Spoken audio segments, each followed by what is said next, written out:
Ahem. All right. Cora horrors never forget.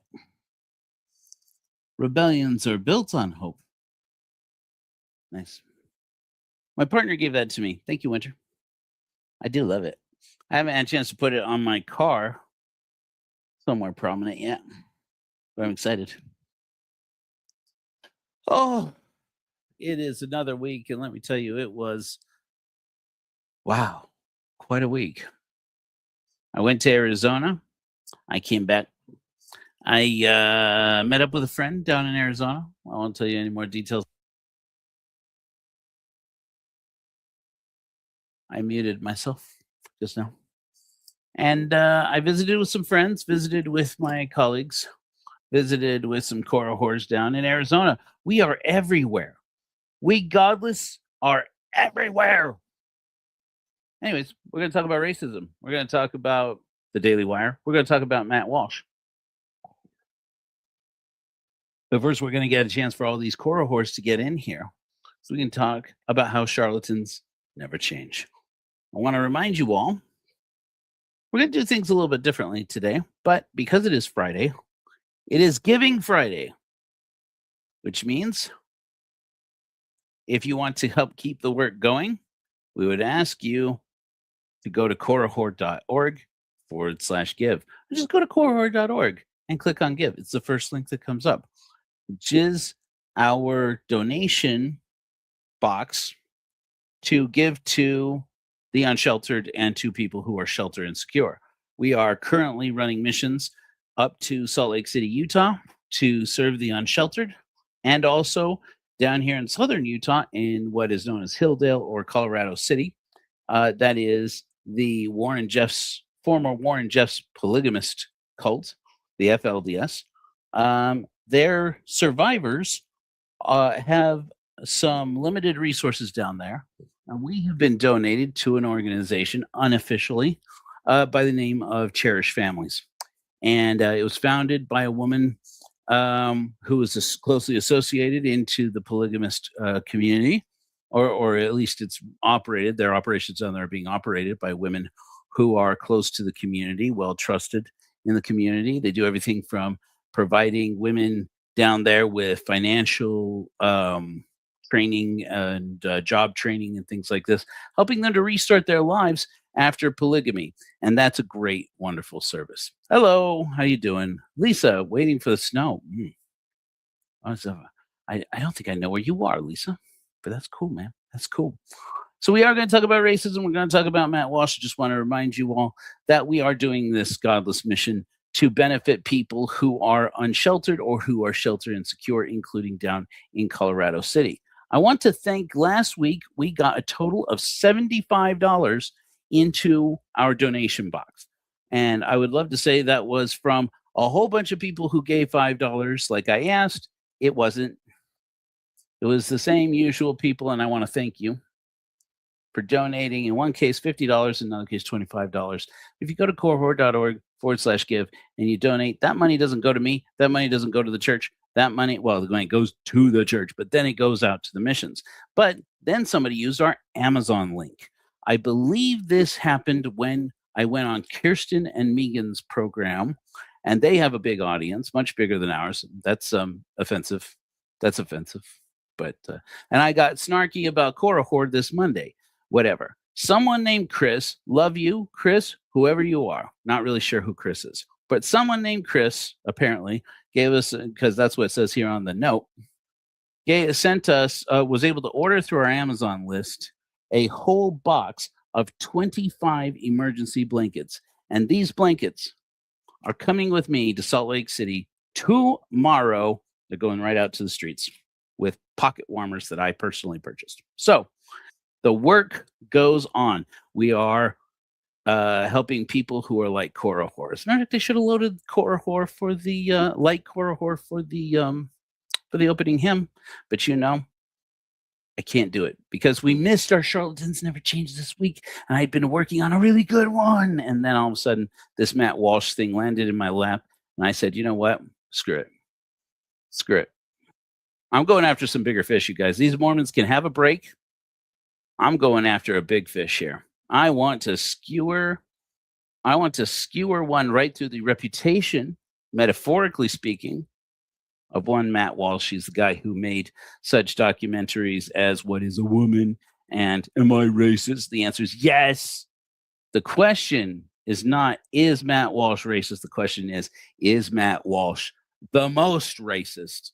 We're taking this Catholic down a peg because we have to remember, friends, charlatans never change.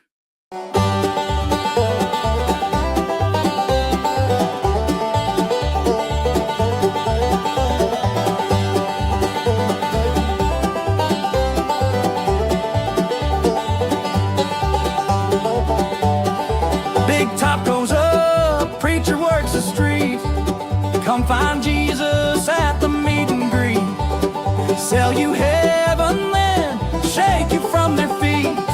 They'll cure every ill, make the blind to see. Uncle Sam don't see a thing, 'cause charlatans never change. Soothsaying in that holy name, fools burned in holy flame. Oh, charlatans never change.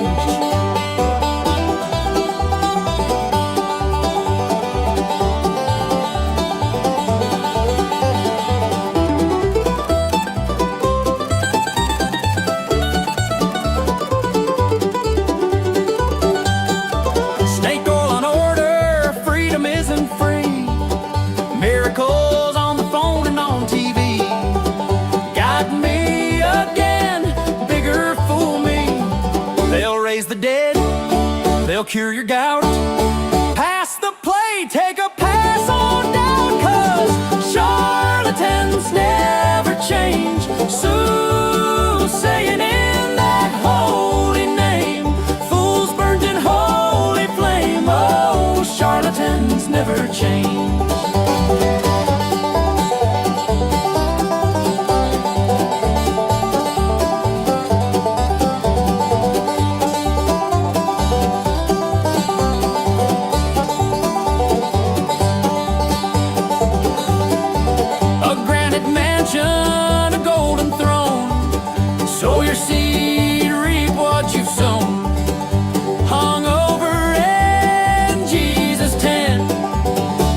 Your wallet, Sunday comes again,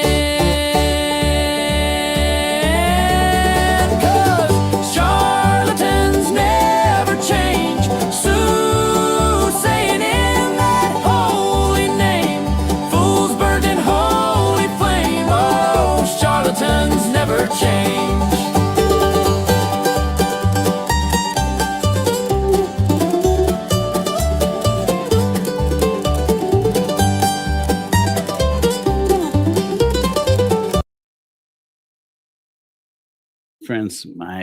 My friends, when the racists send us their racists, they don't send their best. Check out the comments.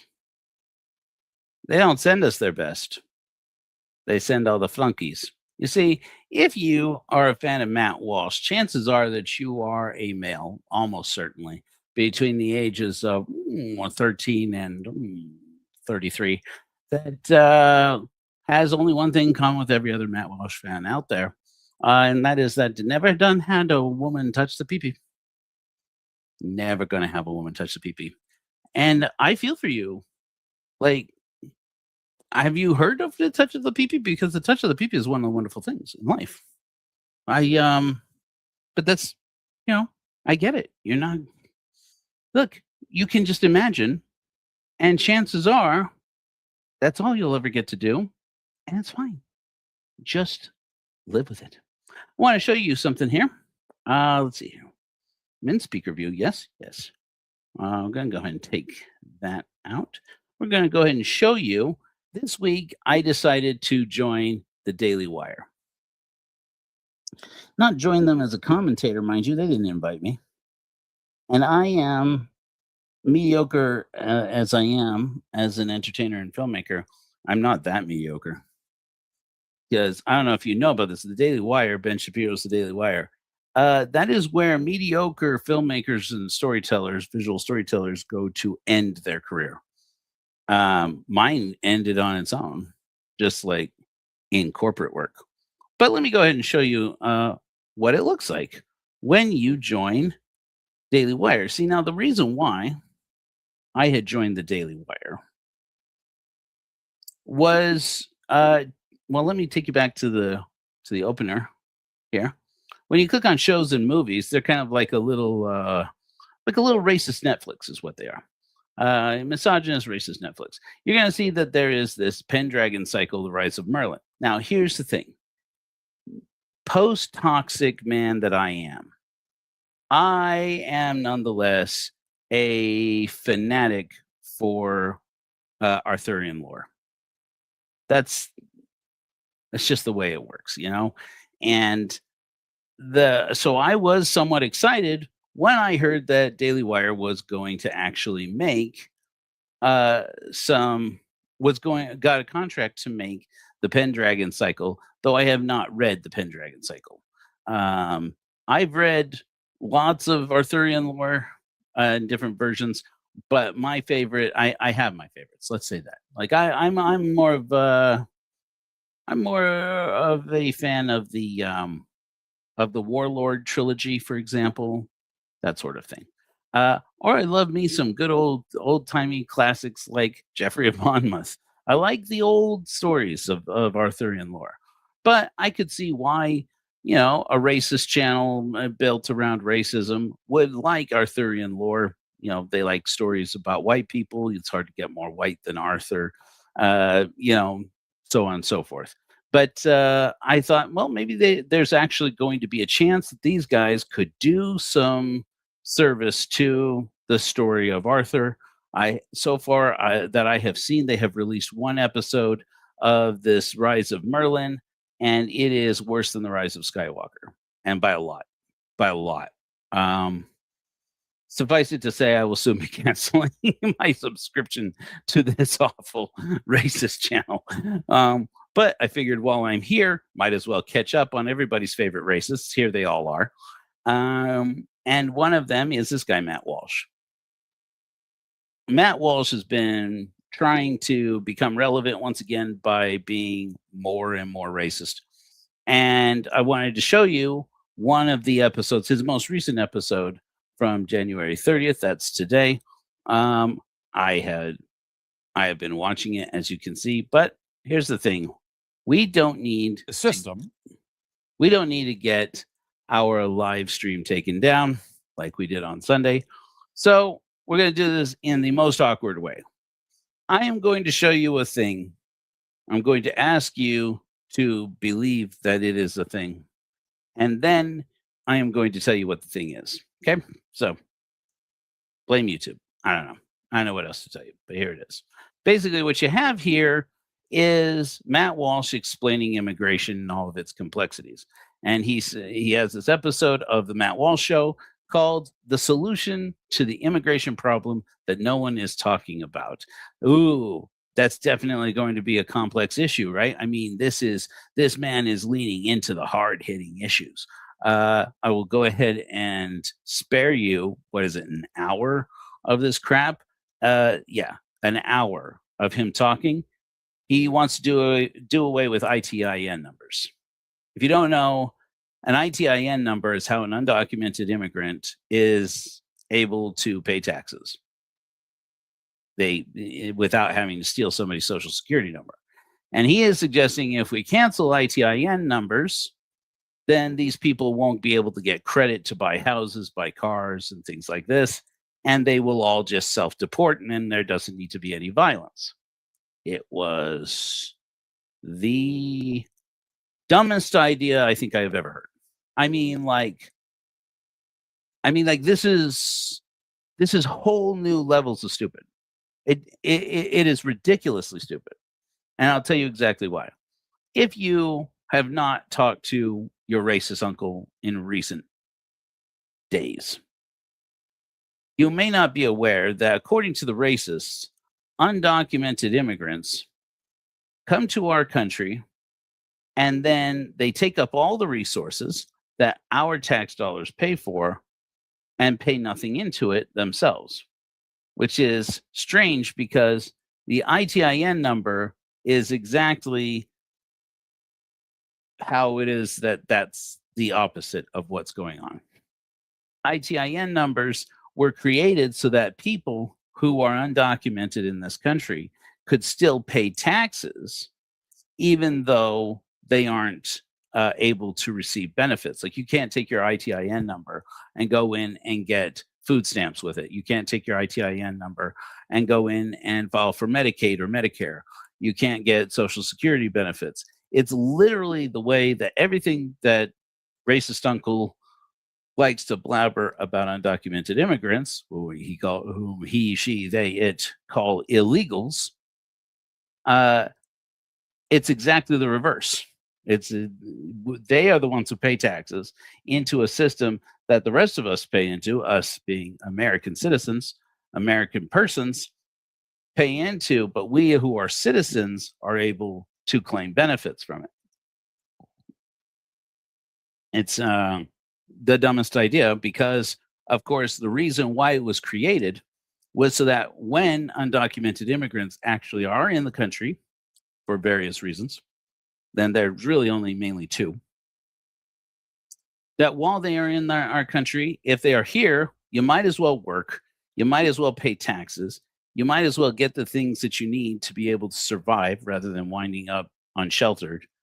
And in order to do that, please don't steal anybody's identity. Otherwise, the only way that somebody could do all those things was by stealing somebody else's social security number, buying the social security number of a recently deceased person or what have you, and created a demand for a whole market of stolen identities. And so ITINs were created to be a way around that, to say, look, don't steal anybody's social security number, just get an ITIN number. We'd rather the government knows that you're here, knows who you are, and give you some room to say, okay, we'll go out there and work on your path to citizenship, or at least, work to survive until you can get into a situation where you can go home again to self-deport or what have you, or just work temporarily and go back, which, a little thing that nobody wants to talk about when they're somebody's racist uncle, is that that's how many people who are quote unquote undocumented immigrants or so-called illegals, that's what they actually do. They come to this country, they make money, they go home again, then they come back later. And how many of them actually just stay in America, go back? There's not hard data on that, except that we have ITIN numbers. People who come to this country and then stay with the intention to stay generally don't want the hassle of having to buy a stolen identity, don't want the hassle of trying to find employment, try to qualify for credit, try to, do all the necessaries of a financial life in America without, having to be an American citizen, because for whatever reason, the path is blocked for them. Now, remember, I've told this story before. I had a dear friend in Arizona. I had many friends in Arizona who were immigrants. I'll just say that much. I'll say that much because I lived in Arizona pretty much all my life before I was in my late 30s. And in Arizona, for example, I knew a man from Argentina.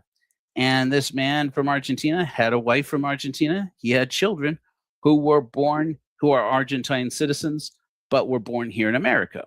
Because of the 14th Amendment, they are American citizens. Also, because Argentina loves the idea of dual citizenship, as most countries do, they are also Argentine. But his wife, their mother, applied for citizenship, even though she is from Argentina, obviously, as he is. And she got citizenship, and he applied for citizenship and was denied. And he was born in Argentina, lives in America. His children are American. His wife is American. He himself not American. And he had spent, at the time, last time I had spoken to him, he had spent something like $15,000 in attorney's fees trying to apply again and again and again to become an American. And at the time, he was documented in America because a company had sponsored him for a work visa. And so but as long as he had a work visa, he could stay in the country. If he wanted to start his own business, if he got fired from that job and couldn't find another job, then he would have to be deported, separated from his own children, separated from his own wife, who are citizens of this country. And so it's like, and a lot of people don't realize this. People who are immigrants to this country with names at some point in their life were what are called visa overstayers. Most people tend to think undocumented immigrants are just one kind, people who illegally cross the border. First of all, a lot of those people who cross the border illegally just wind up going back over the border exactly the same way after they can't find work, or after work season is over, or after they just make enough money to go home again. Some stay, obviously, but it fluctuates from time period to time period. But generally speaking, somewhere between 40 and 60% of people who are at any point in time undocumented immigrants are actually visa overstayers, including some people with names Arnold Schwarzenegger is known to have been an undocumented immigrant at one point. Elon Musk and his brother had mentioned at a conference once where Elon changed the subject very quickly, that while they were working as software engineers in the United States, at one point their visas had expired and they just kept on staying here, and they were technically undocumented immigrants then. Being an undocumented immigrant, while it sounds really dirty according to the way people say it when they say illegals, it's actually a much more complex thing. And it really results from the fact that our system is so inefficient, specifically for the same reason that the ITIN number exists. Because our country benefits from labor coming in from outside the country to work in this country and pay taxes in this country, while American citizens reap the benefit of the money paid in taxes. That's why the ITIN number exists, and why it's a phenomenally stupid idea to just cancel it, hoping that the people will self-deport, when the much bigger likelihood is that they'll just get stolen identities and start working under your child or your parents or your grandparents' social security number instead. But if it was not a stupid idea, Matt Walsh wouldn't be thinking it. So that's this documentary, or this episode. Now I want to show you. Oh, so while I'm here, I was going to show you this also. So I just saved you that whole hour of watching this guy yammer on with one racist dog whistle after another. But before I go on to the thing that more pissed me off about Matt Walsh and made me dig deeper into what is this guy's angle and how is he getting this information, is I looked into his documentary. Go ahead and pull this up here. I don't know if are you familiar with this, but Matt Walsh made a documentary, or started a documentary, called "Am I Racist?" And it's not even coming up in their own search. Did I mention yet that I don't recommend this service at all? Let's see here. I can go over to, well, maybe you just trust me on this one. He has a documentary called "Am I Racist?" I had it pulled up and then I closed my window. Well, anyways, the answer is yes. But in the thing about Matt Walsh that you got to understand, I'm just gonna switch screens here while I get another screen open.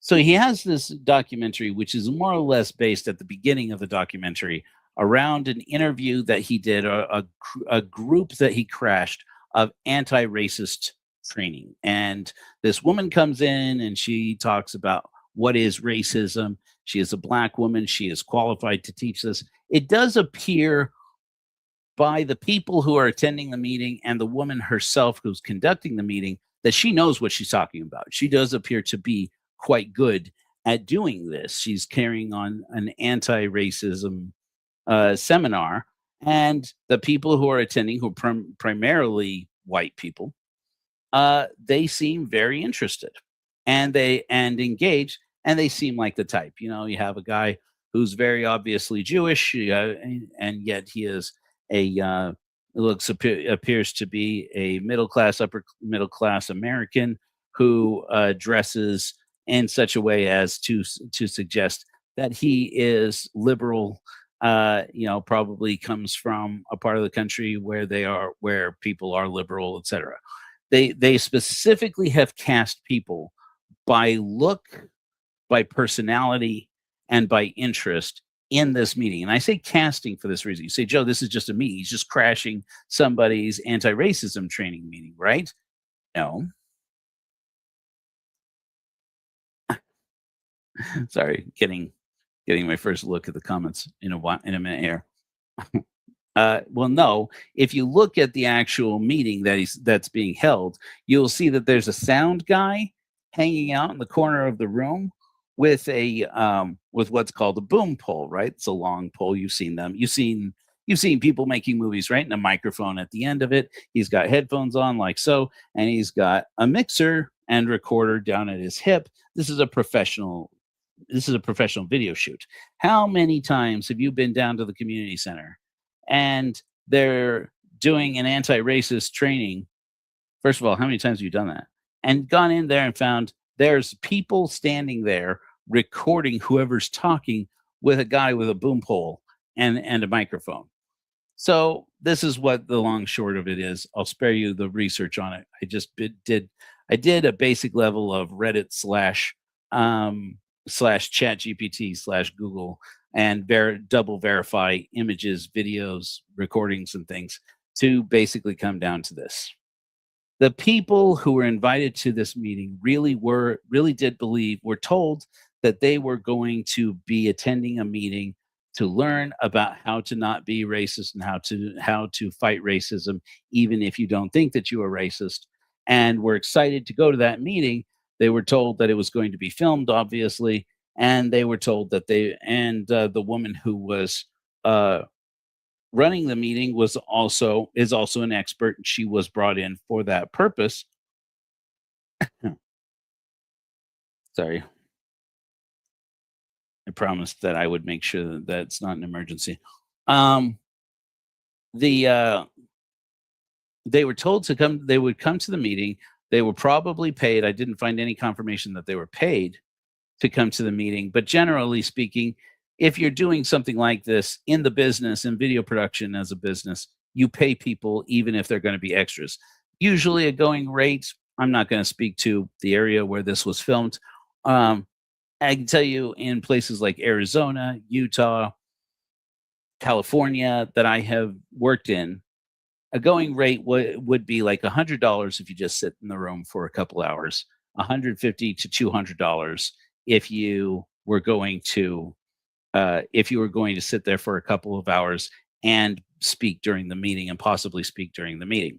Unless, of course, you were cast because you were union and the agent was union, in which case chances are at minimum you were going to get paid about $600 for a day if you showed up at all. And there would have to be some forms filled out to describe exactly how the film was going to be used and what the royalty payments would be if they, et cetera.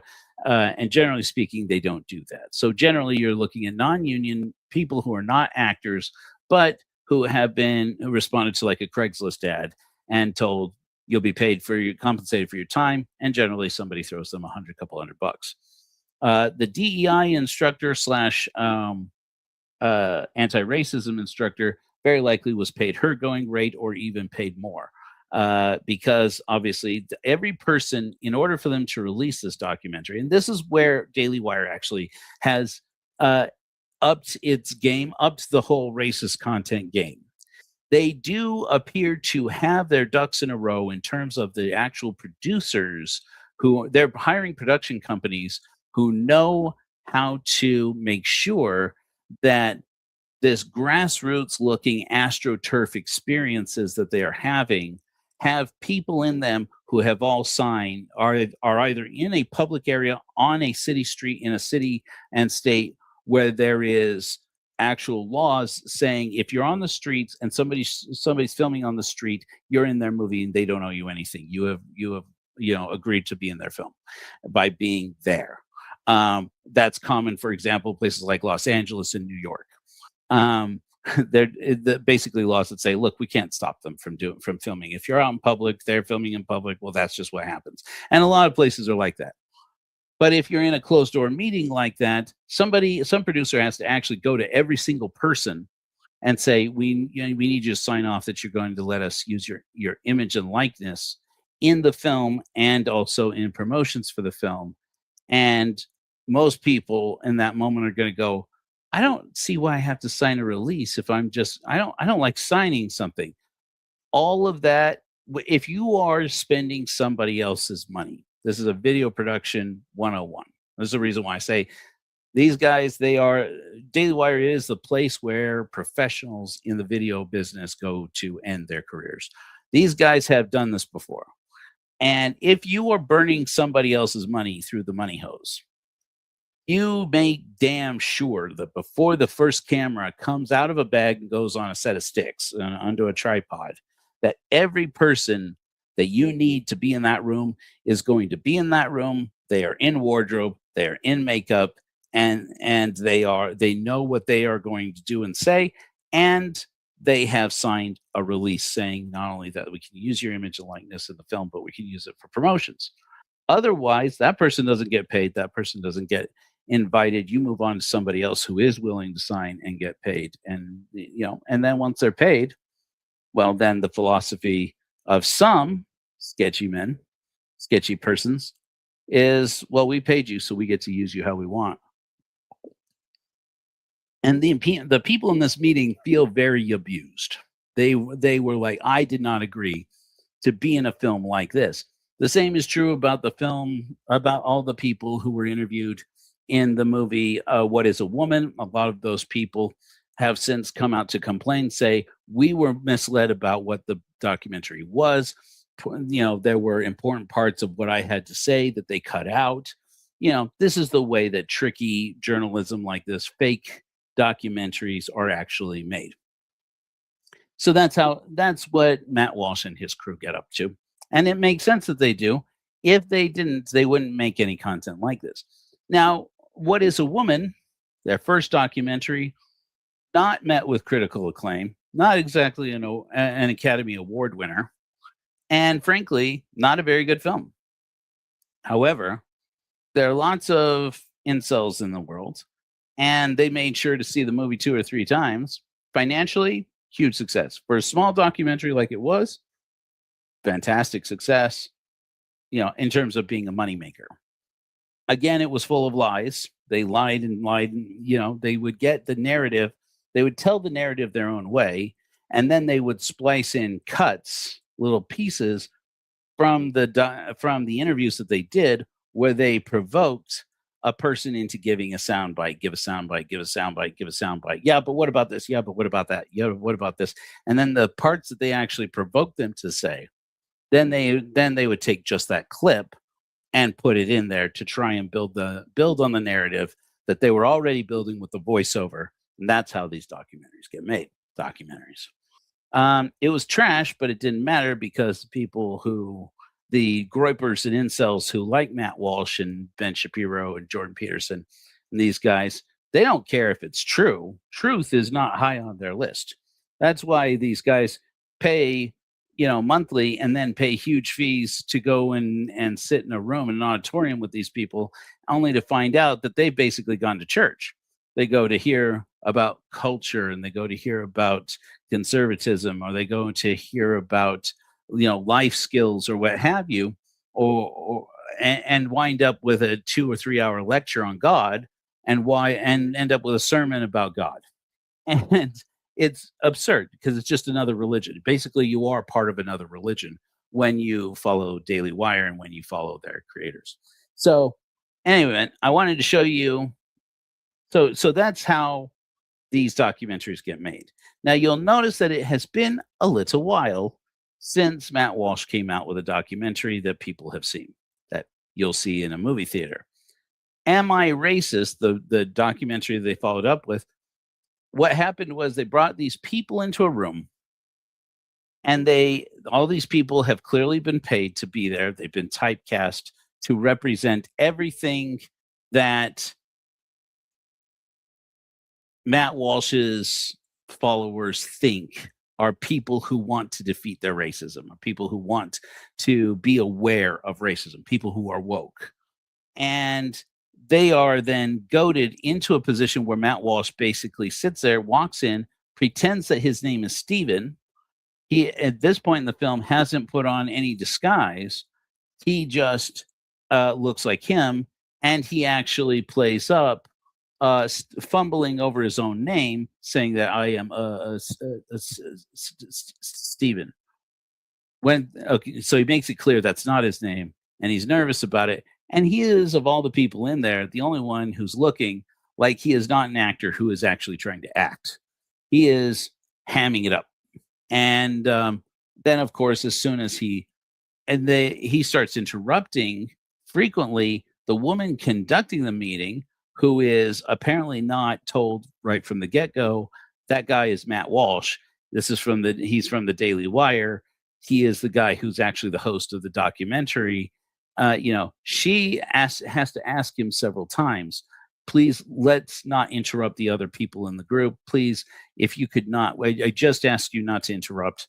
And he is being a disruptive influence, and then saying things that are deliberately inflammatory, meant to straw man, people who believe that racism is bad, by simply making the case that he himself hates his racism, and then winds up saying something super racist like, I happen to have 17 black friends that don't like to brag, things like this. So he says these deliberately white supremacist things and couches them in the kind of performative anti-racism that is common to a lot of people who think that they are not racist in this country, and around the world. And I promise we're about to get into some actual useful information.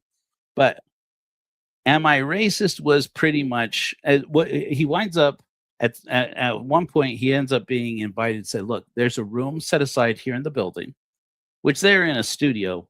There's obviously a room next door. It's like a green room. That's where you go to get ready to get into the studio, or when you're not in the studio, where you go and you relax, until you're called to your mark.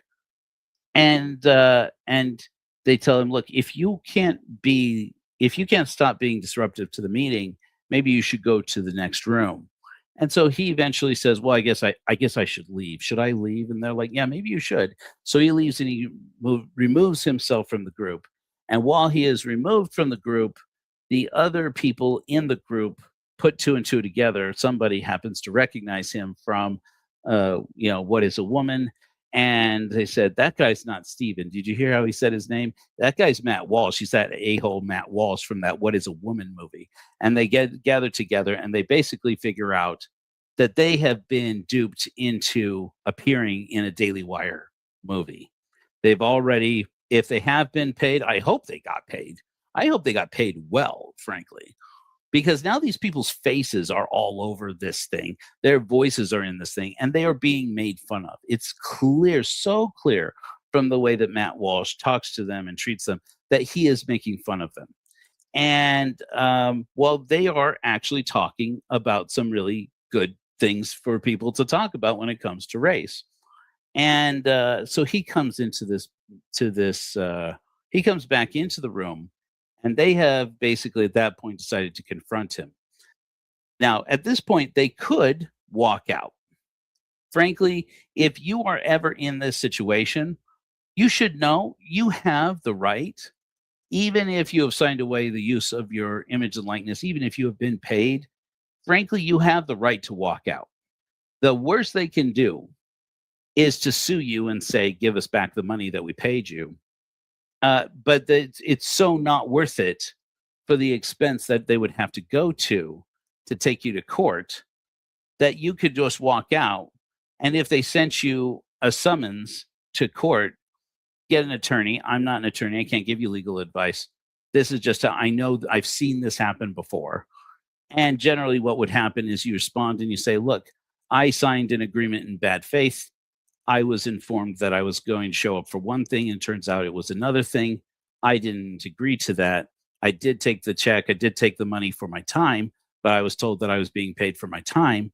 I did sign my release, so I guess you can use my image and likeness how you like. But for what it's worth, I was told I was going to be involved in one thing, and it turns out I was actually involved in another thing. So I left. Chances are, if you do that, I'm just going to say this. I'm not going to. I can't predict anything. I don't have a crystal ball, but I have done this. I haven't done it. I haven't done anything quite like this, but I've done video production for 30 years, and I've been the guy who stops somebody and pulls them aside and says, "Listen, okay, obviously, we miscommunicated. Blah blah blah blah blah blah blah. If we threw you a little extra money, would it make it worth your time?" And sometimes somebody will say, "Yeah," and sometimes they wouldn't. I can't say for a production like this. I've never been involved in a racist documentary, so I don't know about that. So probably, maybe they would just threaten you, but chances are good they'd probably try to persuade you to come back into the room and make more of a fuss. But face him. Try to persuade you. Look, go in there. It's good for us. It's good for the documentary if you make a fool of Matt Walsh. So go in there and make a fool out of him, or something like that, right? In any event, they wind up confronting Matt Walsh, and he uses it as kind of like this martyrdom moment where, wow, all these, woke DEI supporting anti-racist people, they want me to look stupid. They want me to feel stupid, and they want you to feel stupid. And there's the little hat trick, right? Now it's about, oh, they're not making fun of me. They're making fun of you. And if you're one of these people who happens to think, differently from them, and so these people have basically, in this group meeting, they have basically walked into a trap. They sprung the trap and behaved exactly the way that Matt Walsh and his producers wanted them to. They got away with it. It's fair or unfair. They got exactly what they wanted out of it. I mentioned this before, so I'm going to show you the documentary that we really want to talk about today. I wanted just to give you a little segue, a little story. Some of you have been here long enough. You've heard me say this before. I'd ask you to forgive me, or at least just consider this a refresher. This is an amusing story anyway. So I've been working in video production since 1995. And in, I want to say 2007, I was newly married. It was after my daughter had been born. So it was like 2007. A conservative woman did contact me. This woman is deeply conservative in Arizona's film community, and happened to mention to me that she had gotten some funding for a television show that they wanted to produce. And I said, okay, that's interesting. And she had asked me what I thought about the content and what I thought about the possibility of coming on. She said, I've seen some of your work, some of your corporate work. I never worked really in television. I did infomercials and commercials for TV. But mainly my bread and butter was what we often will call industrial or corporate. Mainly I make marketing videos and training videos for companies. And that was my steady income. It's the reason why I dropped out of film school, because I got a job, and then shortly and thought, well, I'll come back to film school, then go out to Hollywood, start making, movies and getting Oscars by the age of 30. Never happened, because then I got settled down. Very glad that I did. Convinced a girl to marry me and started having babies. But in 2007, somebody came to me with an opportunity and said, we want you to come on board as a part of the production team. And it just so happens that this person I happen to know personally through friends of mine who were conservative. You're going to have friends who are conservative when you live in Arizona. I happen to know this person was deeply Republican, deeply right-winger personally. But that didn't mean I wouldn't work for them. I'm like, sure, Republicans have money. I'll make. I've worked for Republicans most of my life. Well, at that point I had. These days I do a lot more work for a broad diversity of people. But they wanted to make a paranormal activity style show. And I said, oh, cool. And she was really excited that I was excited about that. She's like, really? I didn't think you'd be into it. I'm like, oh, I don't believe in ghosts. That's bullshit. But it'd be fun to make a show. Yeah, no, I think that'd be a blast. I don't know if you know, in Arizona, there are ghost towns everywhere, like Jerome, Chandler, Arizona is said to be haunted. There's an old hotel there that has a floor in there that has a speakeasy in it that was said to be one of Al Capone's speakeasies. I actually did filming in that building, where while we were filming in this hotel for a company video, we actually heard like weird spooky things actually happening in this hotel being picked up on our microphones. Like, did you hear that? It's like, and it's like this old, because it was supposedly one of Al Capone's speakeasies where Hollywood stars would go to. Like, all the conference rooms are named after like Bing Crosby and John Wayne and stuff like that, right?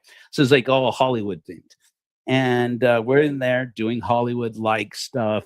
And they're in these rooms that are all named for Hollywood stars. And then all of a sudden we start hearing spooky, weird things that were being picked up on our microphones.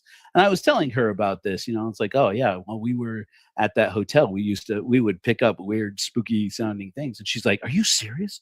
So you know about this? And I'm like, oh no, let me clarify. I'm an atheist. I don't buy any of that. No.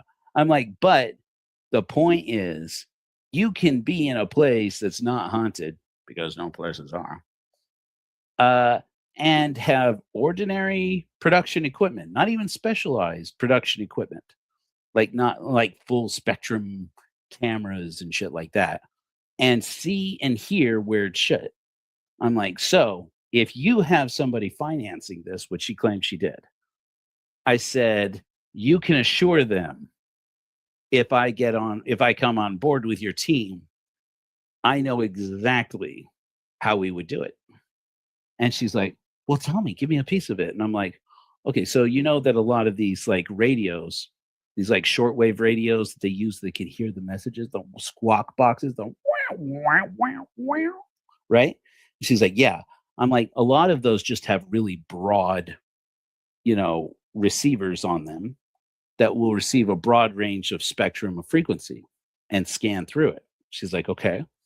I said, and while we were there at the hotel, we discovered that the maintenance guys using their regular walkie-talkies, commercial walkie-talkies, like, the ones you see in the Motorola, the boop, those little things, that we were picking it up all the time. We had to ask them, can you please make sure your maintenance guys aren't going out in front of the side of the hotel here, because we're picking up things that they're saying over our wireless lavaliers. I said, I guarantee you that's how they do that on those shows, is that they get an old-fashioned walkie-talkie and they just have a production guy go out into the production van, and sit there and say, what did he do? Oh, did you hear that? What did he say? Spirit, what do you say? Speak to a spirit, right? And I'm like, you just fake it. And she's like, why would we do that? And I laughed at her. I've had my turn at being a toxic atheist, friends. Why would you do that? Your producer, your backers are paying for ghosts. What happens if you show up and there are no ghosts? And she says, there are ghosts. I'm like, yeah, granted. But what happens if you happen to be there and you don't find ghosts? How many of these paranormal activity shows do you think they showed up to and there were no ghosts? It just happened to be a bad ghost day. Ghosts were on vacation.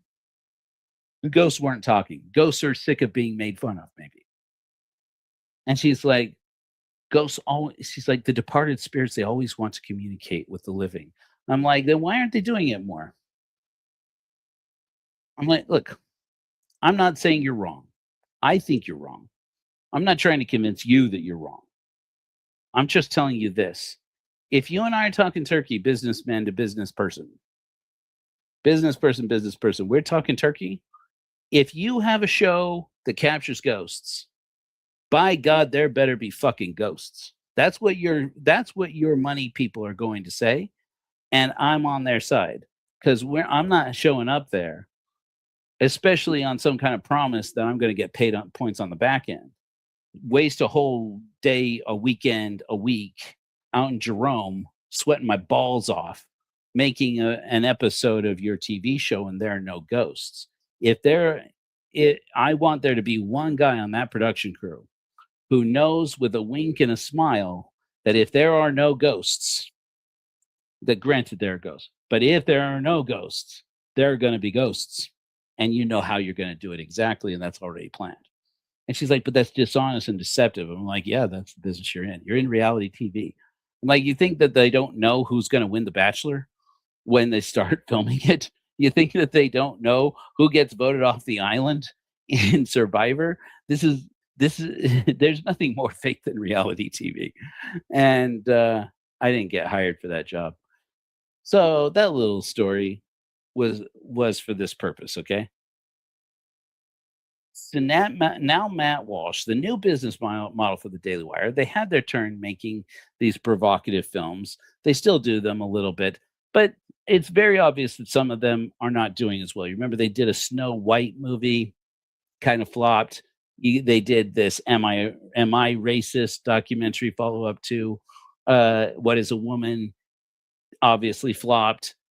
And now they're making a whole King Arthur show, like an answer that's supposed to be like an answer to Game of Thrones, but they're doing it behind a paywall, and you have to join Daily Wire and subscribe to Daily Wire so that you can get their content. They're trying to encroach on like the Netflix business model, because theatrical release, it's not, I mean, their day, they know their day is over when it comes to theatrical release.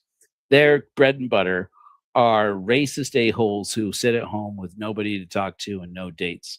And, and so they just sit there and look at Matt Walsh and try and look at probably hentai memes on their, phones or something, and then cry themselves to sleep.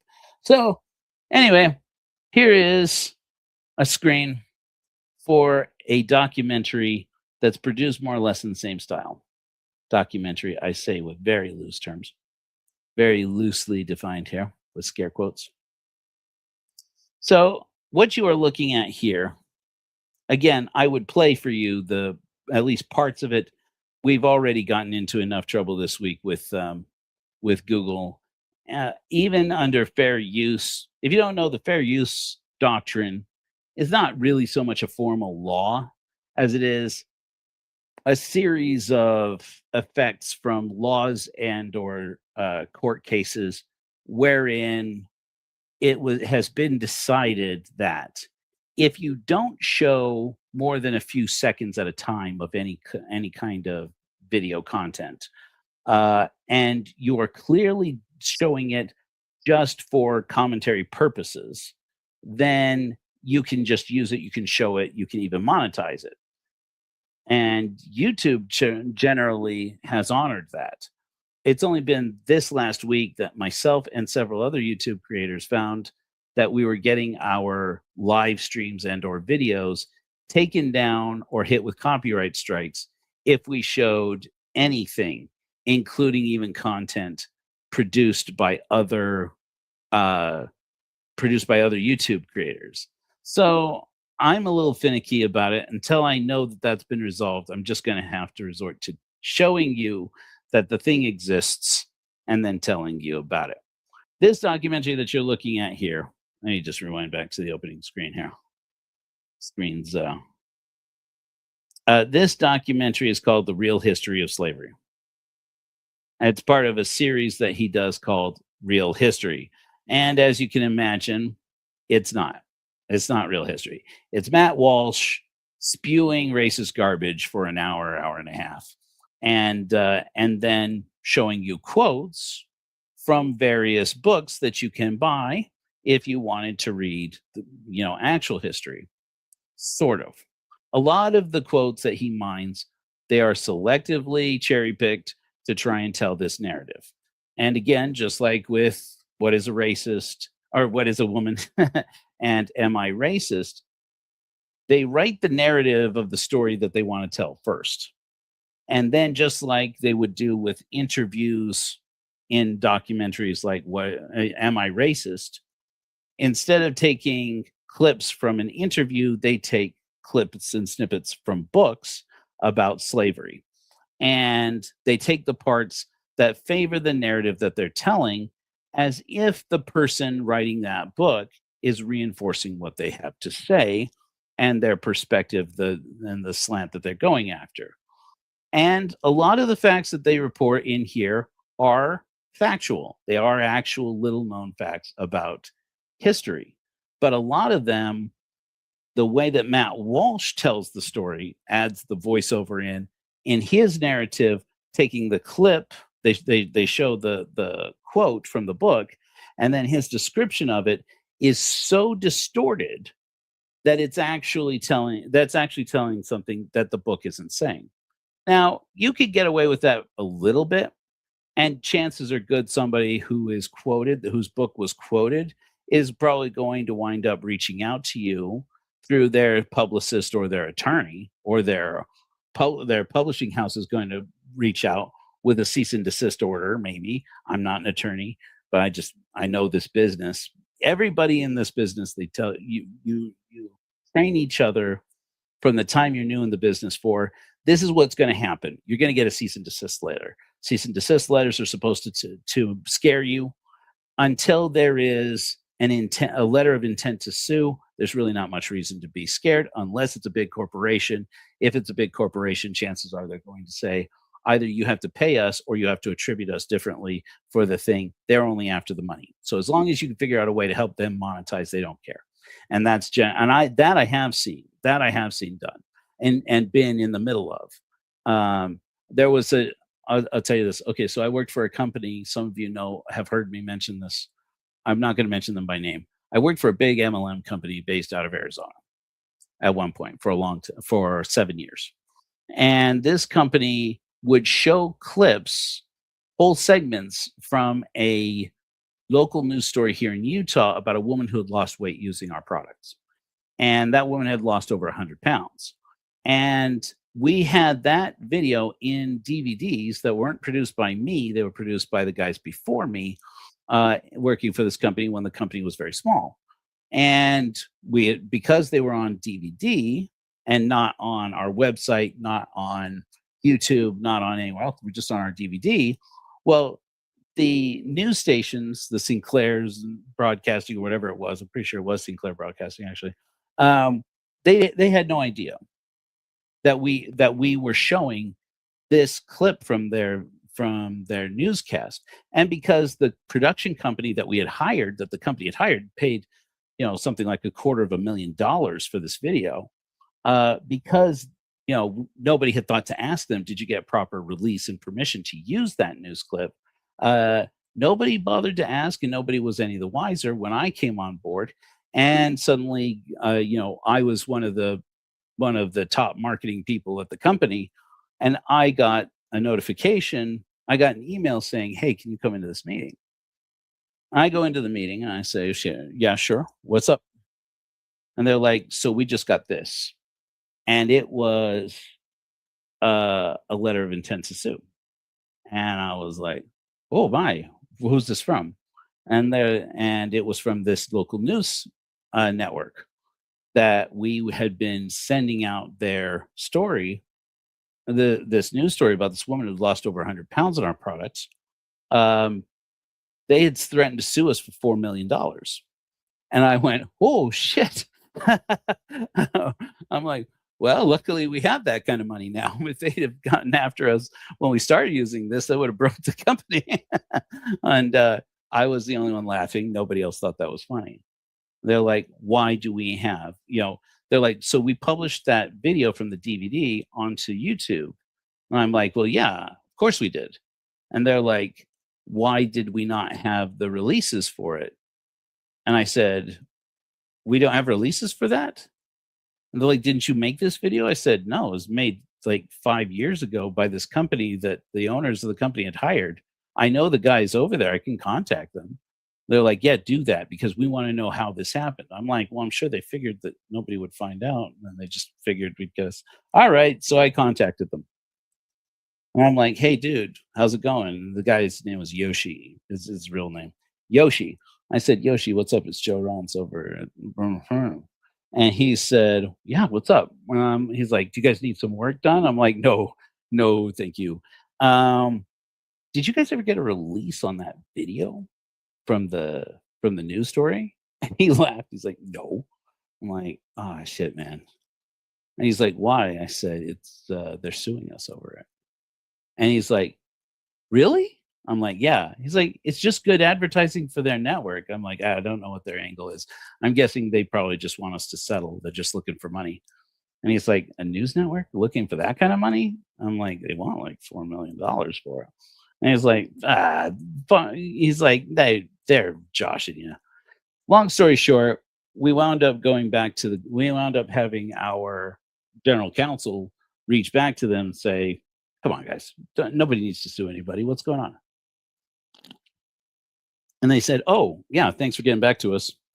Listen, we'll waive the whole thing and make the whole thing go away, but if you're going to show our news footage on your website, or you have to embed the video from our network."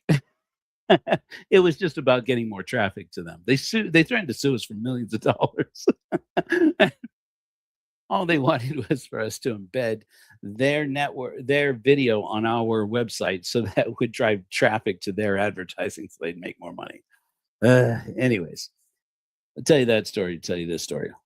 There's a lot of the background legal side of video production that is done on the basis of, "Nah, I bet you they don't."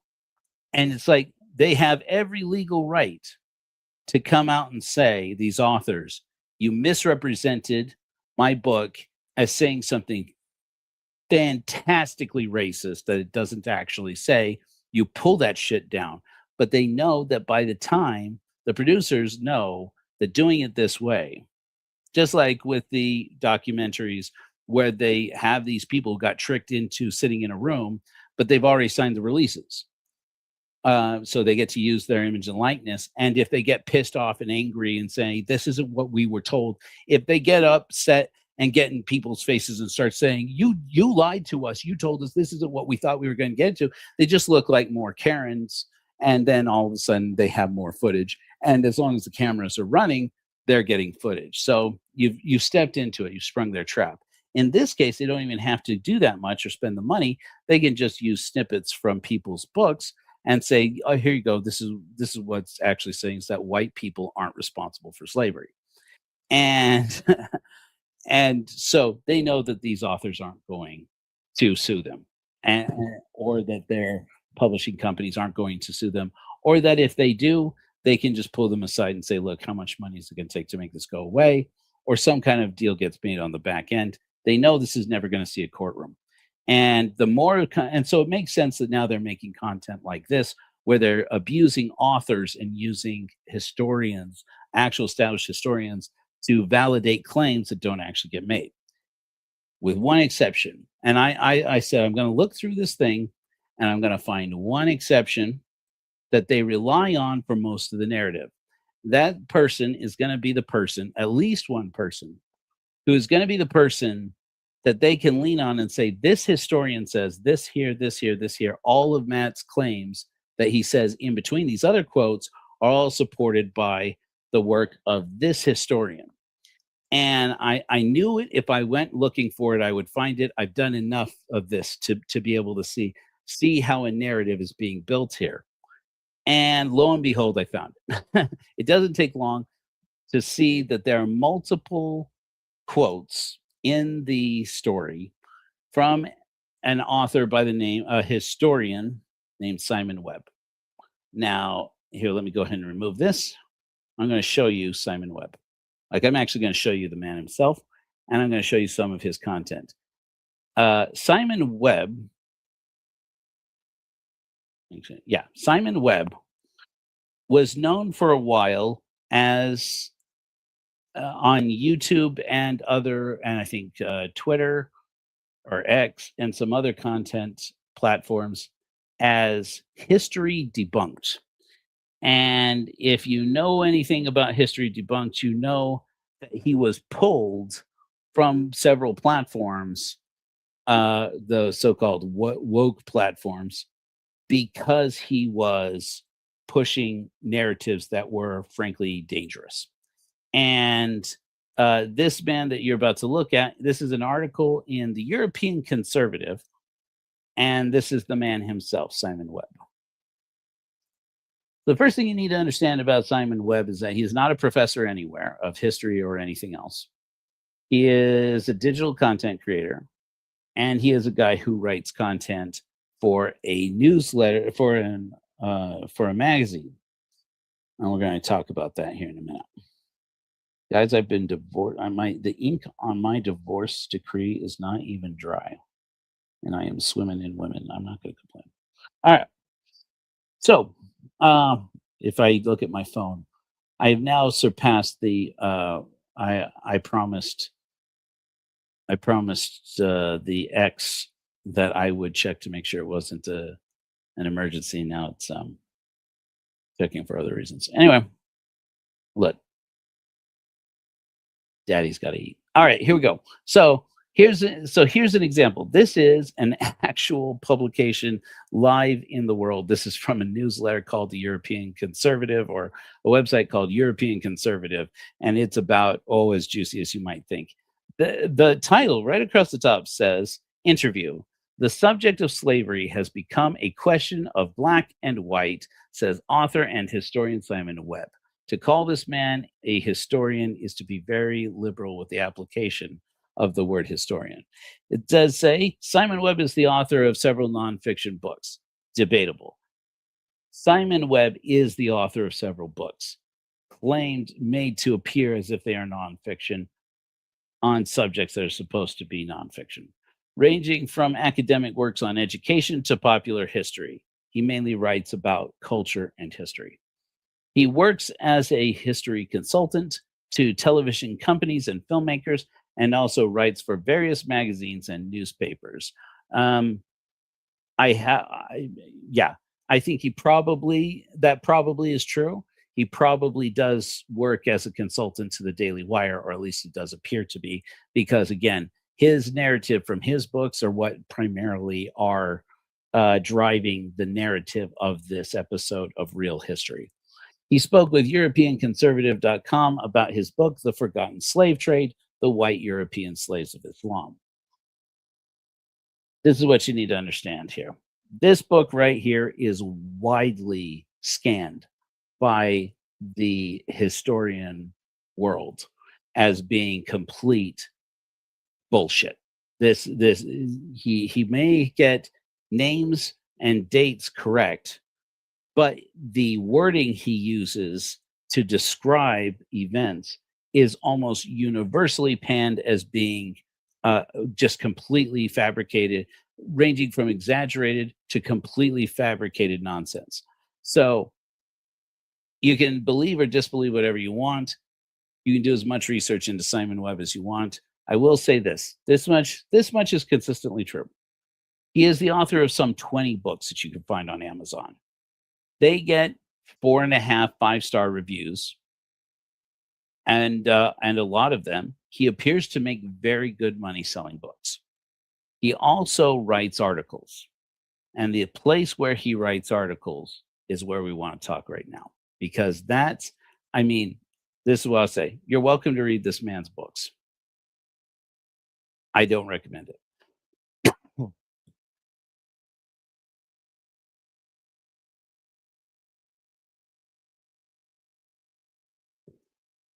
It can't poison your brain other than with racism. And I'm going to show you why. Okay. I'm going to share screen again. This is a website I'm going to recommend you don't go to if you don't have to. But if you want to, you're welcome to. Look, it's not going to, I don't know if it gets you on some kind of list if you go to this website. If there is a list for people who go to this website, then I'm now on it, because I've gone through all throughout this thing. So this is a magazine called Aporia. You can subscribe and consume their content.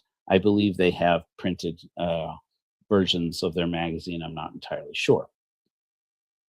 What you need to know is that this website and magazine that Simon Webb has frequently written for is an asset, basically it is a distribution channel of an organization called, let me make sure I get this exactly right because I've been saying it right and wrong. Here we go. It's a company that is based out of Wyoming. Already, you should be suspicious if you know anything about LLCs or foundations based out of Wyoming. And I want to make sure I get it right. Hold on. Stop it. Okay, yeah, that's right. An organization called HDF, or Human Diversity Foundation. That's very important to know. So I'm going to switch this over and show you a different website. I know I'm taking you from website to website. What you need to know is that this content that they are driving on this Matt Walsh show is from HDF. At the end of the day, it's this guy who works with the HDF spreading their narrative about slavery, and it is important to know that this is how this guy makes money. This is how he makes his career, at least as it appears to me. Simon Webb, if that's your real name, you're welcome to come on my show anytime. Contact me anytime. Tell me that I got it wrong. I'll be happy to admit that I am wrong. Hey, here at Hellfire Agency, we get things wrong sometimes. Yeah, there you go. Da-da-da.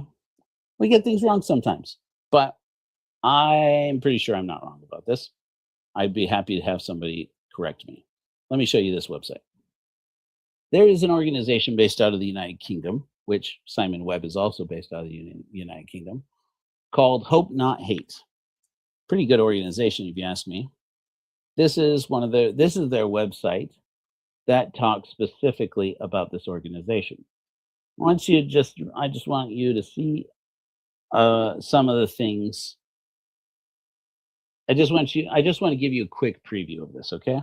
You see this young man over here looks like Kyle Rittenhouse, times double. It's like if you cloned Kyle Rittenhouse with Kyle Rittenhouse. Rittenhouse? I might be wrong. What's that? What's the kid's name? Yeah, anyways. He looks like that one kid. He looks like every white man.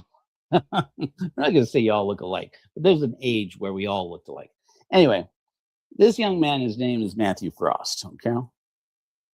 This story is written by a journalist who infiltrated this organization called HBD or HBF.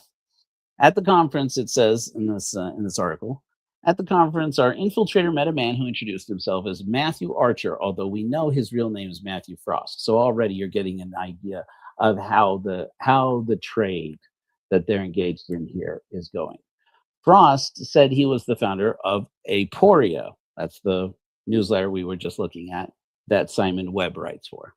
A website running stories on HBD, or human biodiversity.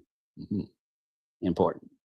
This is the belief that there are meaningful and measurable differences between different races, especially in terms of intelligence. It is, in essence, the misuse of science to promote racist ideology. But doesn't end there. Frost claims Aporia was being read by important people in Westminster, Washington, D.C., and Silicon Valley. I actually don't doubt that that's true. An anonymous American tech tycoon, our undercover reporter was told, had even invested a large chunk of money in the project. Okay, so the insinuation there, I'm just using my gut feel here, and my gut feel is only my gut feel, but I'm pretty sure what they're saying there is that they got some kind of infusion of cash, either from Elon Musk or from Peter Thiel. And frankly, either one of those I would readily believe. Advocates of eugenics are often stereotyped as old, conspiratorial cranks whose papers are confined to obscure publications with dwindling audiences. Hello, Simon Webb. Aporia, however, is younger, slicker, and much more popular, boasting 14,000 subscribers on Substack and almost 10,000 followers on X Twitter. By the way, you can also find Simon Webb on Substack and pay him to go and read his articles. I've only seen snippets of them. Basically, if you pay Simon Webb on Substack, you can read about how Black people are dumber than everybody else. And that's basically all the guy. That's basically, from what I can tell, everything that he writes. After the Tallinn conference, Hope Not Hate set out to understand the wider ecosystem in which Aporia operates. Over 6 months, our reporter posed as a wealthy investor looking to give Aporia a six-figure cash injection. Excited by the prospect, Matthew Frost and his colleagues revealed their inner secrets in business meetings, dinners, video calls, WhatsApp conversations, voice notes, and internal company documents. We discovered. So I love the way this is laid out. They really put all of their information in. So we're going to say some buzzwords here. Hopefully we don't get pulled down for this. I think it's important to say exactly what is contained here in this article for YouTube and or Twitch and or any other sundry organizations out there who are curious. This is in this reporting by this organization. This is not reporting by the Church of Korihor or Hellfire Agency. What they discovered. We discovered the Pioneer Fund, a Nazi-affiliated eugenics organization thought to be essentially defunct, has rebranded as Human Diversity Foundation. Aporia is part of the HDF's organization and is a scientific racism research team. Andrew Conru, the multimillionaire entrepreneur who created Adult Friend Finder, has given $1.3 million to HDF. After being contacted prior to this report's publication, he said he would cut ties with the company. HDF has connections to Alternative für Deutschland, the far-right German party, and hopes to create a white-only ethno-state. You don't know, Alternative für Deutschland was the conservative alternative, conservative alternative party that was once feared to be the party that was going to take over Germany and basically bring back Nazism in Germany. And now they have another party that's apparently going to do the same thing because Alternative für Deutschland got such bad press over that. At least that's my understanding of it. I'm not German, and I only have, and I haven't even read anything about either of those parties, frankly, in a couple of years.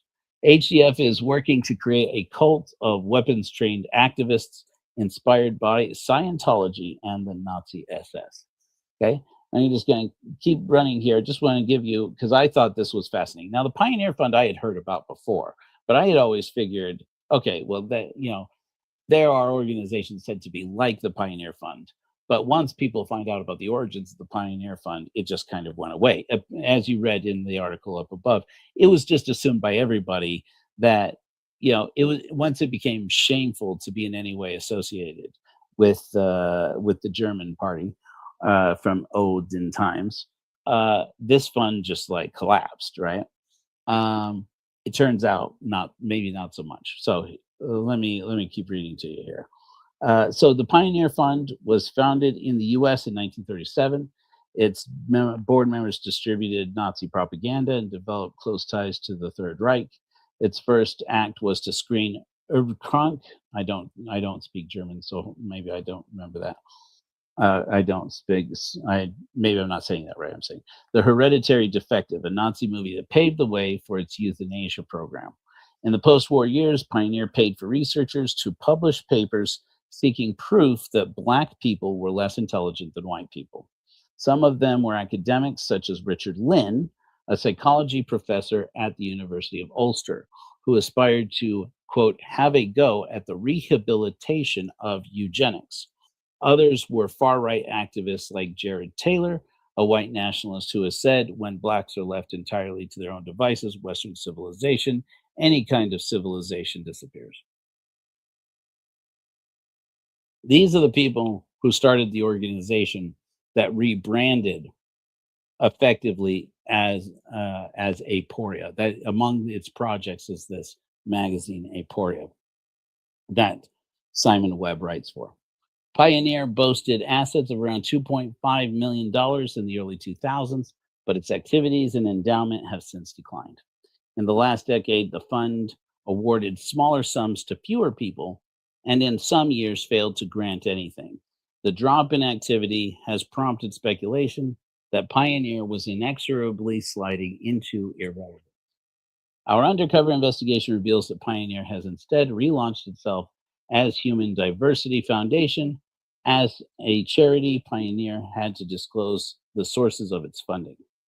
HDF, as a private company, has no such obligation. However, we can disclose that Andrew Conroe, an American tech entrepreneur, gave $1.3 million to HDF.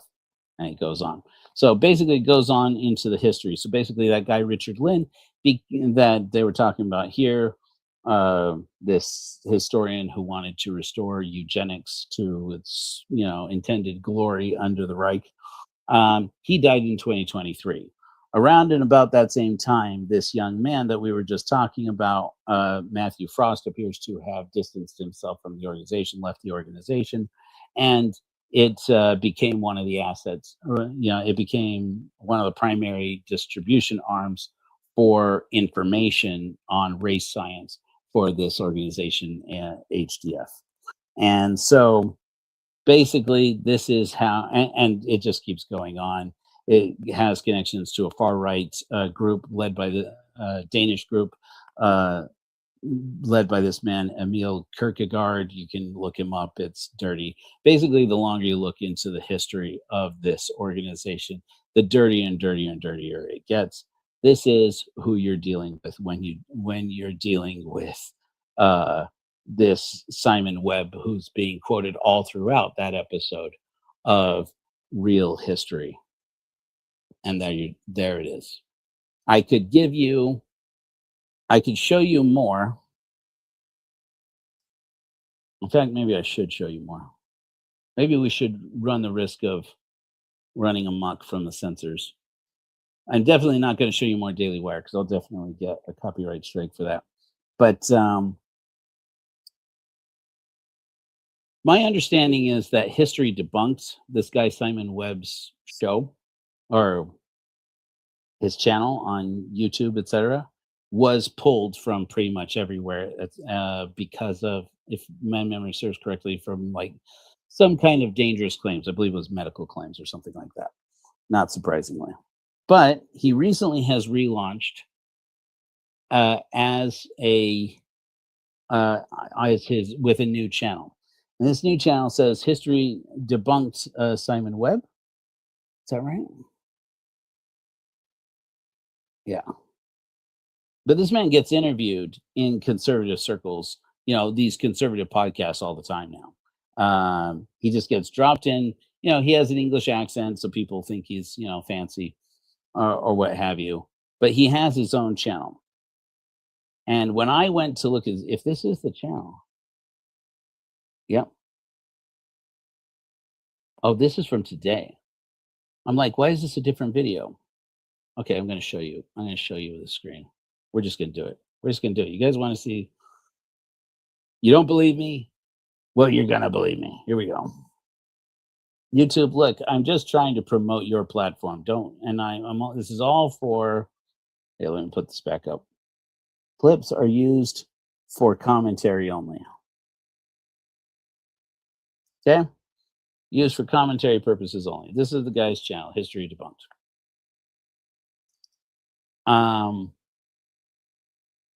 And basically, if you look at, okay, so let's just look, for example, at the titles. These are his videos.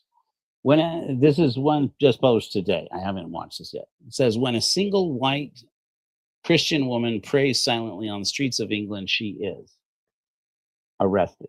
Okay, fine. That definitely sounds like a story that would draw his attention. An independent review finds that the BBC shoehorns black people into television drama. It's not that the things he's saying are factually incorrect. Often the things that he says are factually incorrect. It's the perspective that he comes at the same information that's available to anybody else. He just comes at it from a different angle and calls it news. And comes at it, frankly, from a racist angle and calls it news. In modern Britain, as in other countries, political power grows from the barrel of a gun. That seems, frankly, that seems wrong. Okay, but maybe I'm wrong. I could be wrong on that. Britain has put a foreigner in charge of restricting how many other foreigners enter our country. So you got your standard anti-immigrant rant.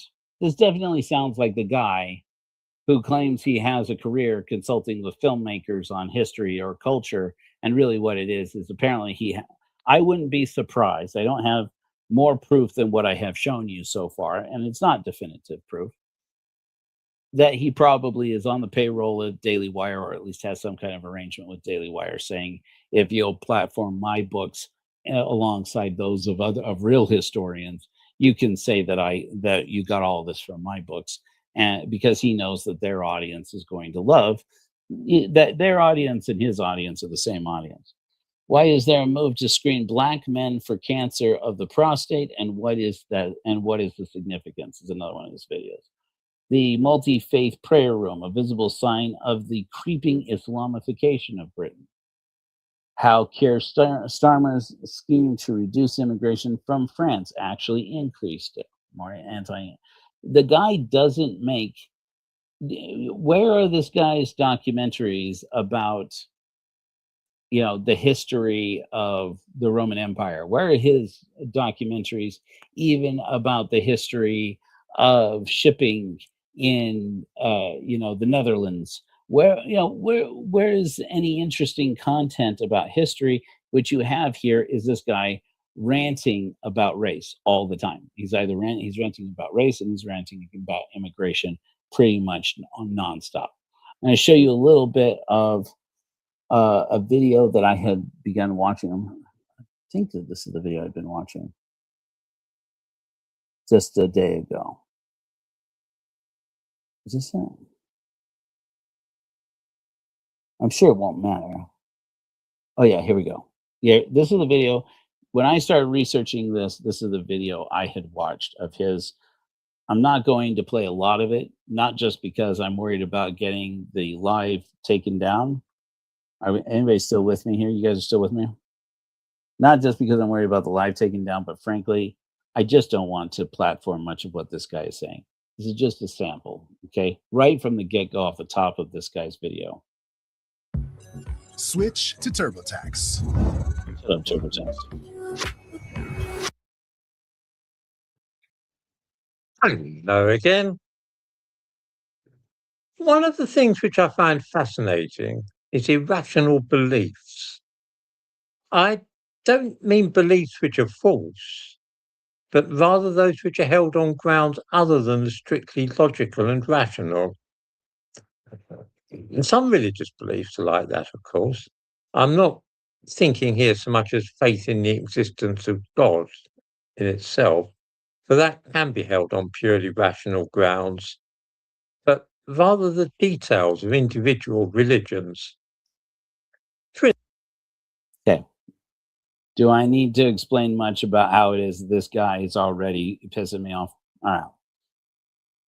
Fair enough to say, the arguments for the existence of God are generally mathematical arguments. Generally. There are a few of them that are better than others, but generally speaking, they're all pretty bad. But at least when you're having a rational conversation about the rational arguments for God, you're at least having a rational argument. In other words, you're having arguments where you're using terms related to rationalism, just to say it's not so much a question of what is empirically evident as a question of asking questions about what would be true regardless of whether or not it was evident, and then asking hypothetical questions about what would you expect to exist in the world, even if you didn't see it directly or couldn't observe it directly through science. And so you can have rational conversations about things like what would happen if if the universe had one shape of gravity versus a different shape of gravity, or what would happen if you consider what if children were born having inherited information from their parents or inherited some kind of behavioral traits from their parents, um, without those necessarily being genetic, but being inherited through some other means. What would then you can ask questions like, well, then we wouldn't observe it directly through science, but what would be the effect and what could we expect? How could we validate? How could we verify? Those are those are logical experiments, thought experiments, rational arguments that could be made. Tabula rasa is a good example. John Locke's tabula rasa from his right essays on human understanding, which he posits, look, even if it isn't true, we probably ought to treat it as true that every child is born without any accountability for their parents' actions and without any knowledge of their the motives for their parents' actions, and certainly cannot be held guilty for their parents' actions. So a child is born innocent. And we see that even in things like the Book of Mormon, for example, in the teachings of Korihor. Korihor, we even have a song in the Church of Korihor called "A Child Is Not Guilty." It's based on this idea of Lockean tabula rasa that found its way into the Book of Mormon, which is a purely rational idea. So he's getting into this idea that God can be held on rational grounds. Of course, he doesn't mention how irrational it is to say that you believe in God purely for rational reasons when the majority of people who do believe in God believe in a God that can't be proven rationally, a God who forgives sins, a God who hears prayers, a God who produces miracles, a God who heals people. And so that is the God that people have faith in, and that faith is necessarily irrational. Otherwise, it would not be. Otherwise, it wouldn't be faith. And we are frequently being sold, at least in the Christian world, and to some extent, I would say even in the Islamic world and the Abrahamic faith in general, to say that that faith is stronger and better and more valid and more sanctifying if it is not rational, if it is irrational. That shows a layer of what you would call, the term that psychologists use is absorption, a level of absorption, a willingness to believe a thing without evidence or proof of it, but instead just to be caught up into the spirit of the movement, get caught up in the spirit of the moment, and experience it without needing any other proof than your individual confirmation bias. For instance, the idea that Muhammad rode to heaven from Jerusalem on his magic horse Al-Buraq, or that Our Lady did not die but was transported bodily to heaven. Both these things might be true, of course, but there is no evidence for them. Holding them to be true is therefore not a matter of reason. We find the same thing when considering matters such as ethnicity and race. Okay, so now we're going to get into this. Now, remember, I said, do you remember that I was talking about the Mormon apologists, like the guys over at Latter Daily Saints, these people over at, even Jacob Hansen at Rational Faith? I always get it wrong. Yeah, I think it is Rational Faith. I always mix it up with the way that William Lane Craig calls his channel. Anyways, Jacob Hansen's people.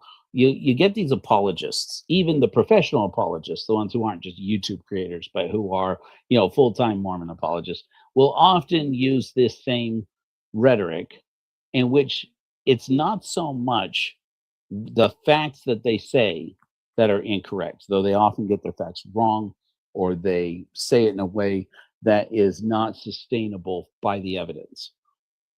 Instead, it's what they choose to focus on and choose to ignore. So, for example, this guy, Simon Webb, one of the common criticisms, I'll just tell you, having read quite a bit of criticism of him, and that I was just looking at things that would verify the criticisms that I had about, because this is my bias, right? About Matt Walsh, because at the end of the day, we're talking about why it is that Matt Walsh and his crew decided to focus on using this guy's content, this guy's books, to weave this narrative about the slave trade. Um, the narrative that they are trying to weave is that, one, white people shouldn't be ashamed of slavery. To some extent, that's a straw man argument. I don't know of anybody who argues that all white people, thoughtful faith, thank you, Hyde, is Jacob Hansen's channel. Thank you. I always get it wrong. Rational faith is William Lane Craig. Both are bad. I'm just kidding. Watch Jacob Hansen. Don't watch William Lane Craig. At least you get interesting things to scream at your computer about when you're watching Jacob Hansen. You're welcome, Jacob. Somebody clip that.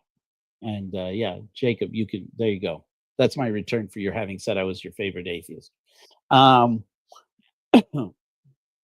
but one of the criticisms that of this man's work is that he equates, this is an old trope that's been pushed by race, so-called people who are passionate about race science for a while. He equates indentured servitude with slavery. And you've heard this.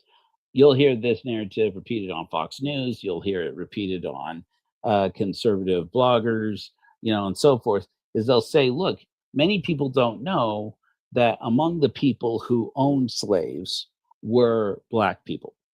And they'll say, many people don't know that among the slaves that existed that were owned were white people. Okay? It's not so much that the facts are wrong. It's that the statement is wrong. Indentured servitude was a form of slavery, completely. It was a way of forcing somebody on a kind of debt system to use physical labor after they emigrated to pay off their immigration. And it's fair to say that that is slavery. If certainly, and I think that it is certainly fair to say that wage slavery is slavery.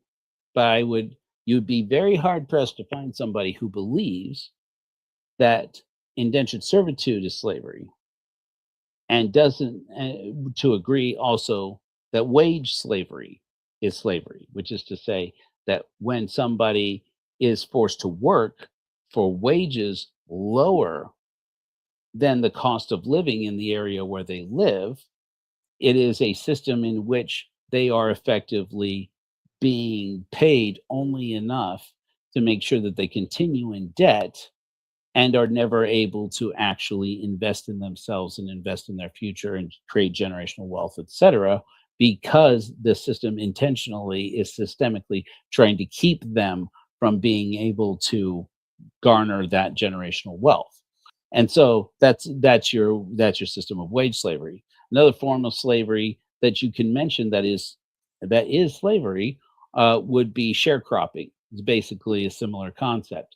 That when, for example, after the 13th Amendment was passed, you had a lot of people who were slaves, and even before, people who were freed slaves and freemen would rent from their former masters or from at least other plantation owners who were of the same class.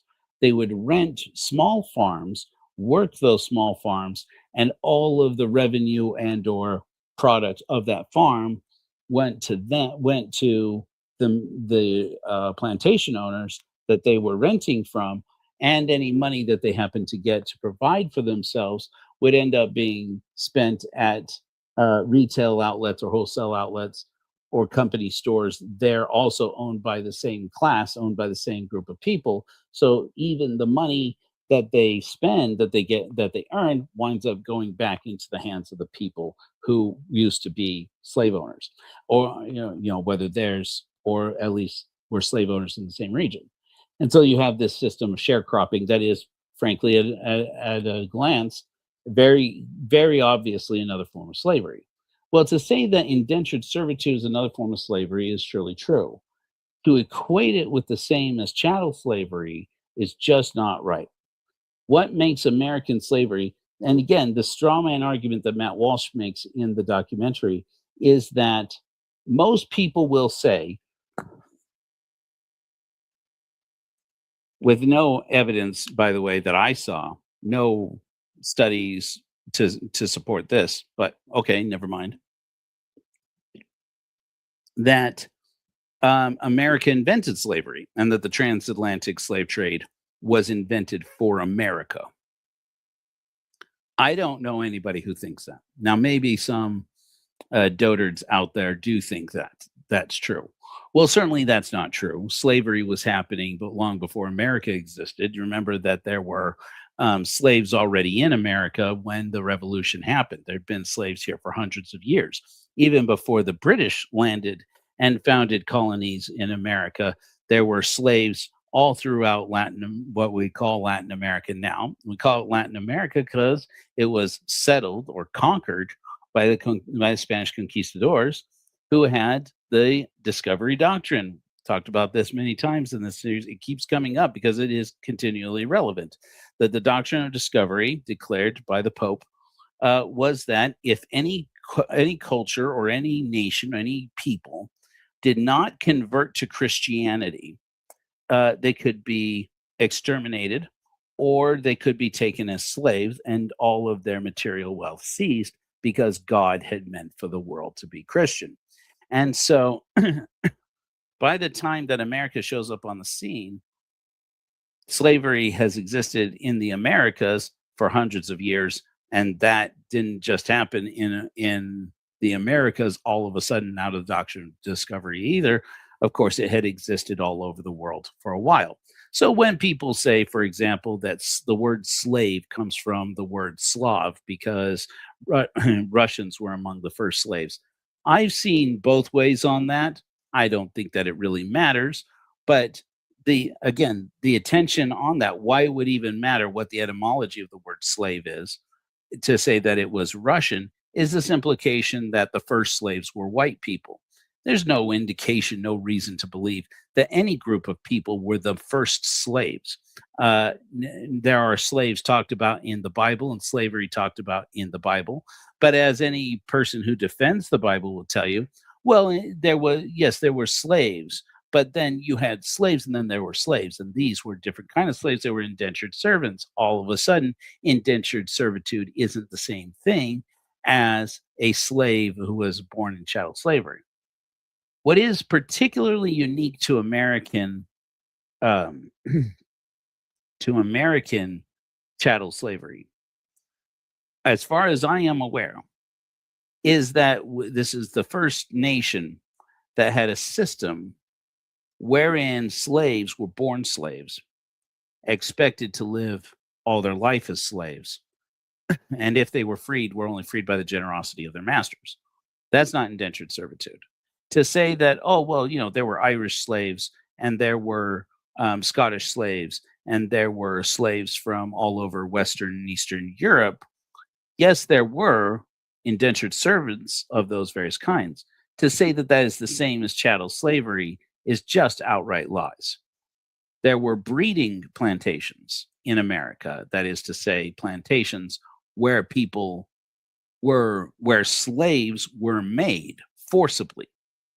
That is a very different thing than capturing or purchasing captured slaves from someplace else. Which of those is a good kind of slavery? Neither of them. They're both bad. But to say that they are both the same kind of bad is frankly terrible. Because in the case where you have slaves who are born, the children of slaves, expected to be slaves all their lives, and to, if their masters choose, be forced and compelled to make more slaves and not to have families, not to have homes, not to have the possibility of freedom, but to be just simply bred and then their children distributed and sold as slaves, is treating human beings like animals. And that is why American slavery really became so notoriously bad as a system of chattel slavery. The straw man argument that's being made throughout this series, whether it's by Simon Webb's books, his awful books that are quoted, or the narrative that is very clearly inspired by Simon Webb and his narrative is that white people suffered, and so white people don't need to feel guilty about slavery. In fact, if anybody, this is Prager University did the same thing. I don't know if do you guys remember Dennis Prager? Dennis Prager is the guy for whom Prager University is founded. It is a university in the same way that Trump University is a university, okay, or was before it was shut down. Frankly, Prager University should be shut down for the same reason. Prager University, Dennis Prager got into a lot of trouble a few years back. He used to appear on conservative shows or on a wide variety of shows. He used to be on Bill Maher's shows all the time back in the days of Politically Incorrect and stuff like this. And he was more or less a well-respected conservative pundit. You know, you could see him on the news. You could see him on culture shows and things like this. Everybody thought he was obnoxious and annoying unless they agreed with him. But, you know, he was a more or less respected person in the academic world. And he was Jewish, so nobody threw accusations of his being anti-Semitic. He is Jewish, I should say. And nobody throws accusations about his being anti-Semitic, even when he says very anti-Semitic things. It's very difficult to label the man as being racist, generally speaking. Until one day he was on his podcast ranting, more or less like how I might tend to do here, but he was ranting with, delivering some racist rants. And you can go and watch it. I'm not going to play it for you because I've already played too much content, from somebody else's videos. But in effect, if I remember the quote exactly, that got him suddenly canceled from appearances and forced him underground. He was talking about slavery, and the quote that he had made, and this is me quoting him best of my memory, was that things for slaves weren't always so bad. Slavery wasn't so bad for Black people. Again, this is his words, not mine. His feelings, Dennis Prager's feelings, not mine. This is the statement he ends up having to make apologies for. This is the statement that ended this guy. It's not me, it's him. I'm quoting him loosely. And he said, for one thing, it kept families together. That wasn't true. Any person who's a student of the history of slavery knows that families were frequently split up and sold into different owners and to different plantations, and frequently it was done so specifically so that they couldn't establish family identities. Oftentimes, and this is verified in the same facts that this same racist narrative likes to bring up again and again. They say, for example, that Black people in America, you may think that only white people own Black people, but some slave owners were Black. It's true that some slave owners were Black. It's also true that some slave owners, quote unquote, who went and bought slaves, bought their family members so that they could liberate them. It's also true that some Black slave owners, apparently, as far as I know, and I don't know, I'm not an expert in this subject, I've heard these claims made on these racist channels that some of them were particularly cruel to slaves. I don't know that to be true or not true, but it wouldn't surprise me that human beings who had been treated cruelly as slaves and then decided once they were freed that they would also become slave owners, decided to be cruel to slaves themselves. It wouldn't be beyond human beings to decide, well, yeah, I guess I'll just buy into it. If I'm going to be treated this way, rather than resisting the problem, I'll just become the problem. That doesn't mean that it doesn't mean that slavery was not bad.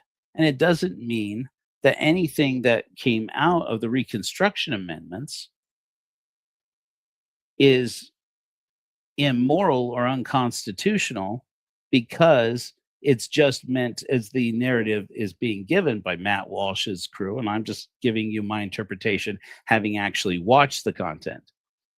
The narrative that he's pushing is that effectively even the constitutional amendments that have been made, most notoriously the 14th Amendment, and this is how it all ties back to the immigration policy, the Reconstruction Amendments after the end of the Civil War, and from there all the way to the Civil Rights Act and ending Jim Crow laws, etc., were all about a racist narrative in their mind of trying to convince white people, all people who are white, that they should be ashamed for slavery.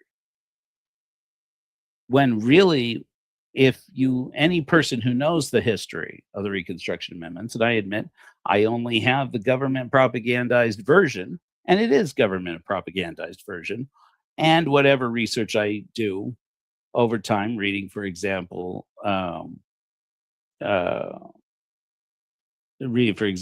the various people's history of the United States, is that black people were not the only ones subjugated to racism or to slavery, but they were predominantly the ones who were, and that the Reconstruction Amendments, including the 14th Amendment, which assures that any person born on American soil is an American citizen, were created so that a system of racism that came out of slavery could not force those people into an apartheid condition where they were relegated to being just U.S. persons living in the United States, who didn't have the right to vote, didn't have the right to own property, didn't have the right to move freely to and from the United States or within the United States, couldn't own businesses, couldn't, receive credit or financing, couldn't get educations in the same way that quote unquote American kids did, presumably because American kids were considered by some to only be white kids. And if that wasn't going to be a problem, if nobody thought that, oh no, nobody's saying that white people are the only Americans, well, then it shouldn't be a problem to say, great, so let's ensure that everybody understands, if you're born in this continent, if you're born inside the boundaries of these United States, you are a natural born American citizen. Well, they pushed back on that. Well, no, we're not going, they didn't want to support that. And yet, that same policy, you'll hear people like just earlier this month, we were talking about Kai Schwemmer, who's this Turning Points USA style debater that the Mormons have been sending around, not the Mormon church itself, but that this Mormon subculture has been sending around doing debates and speeches.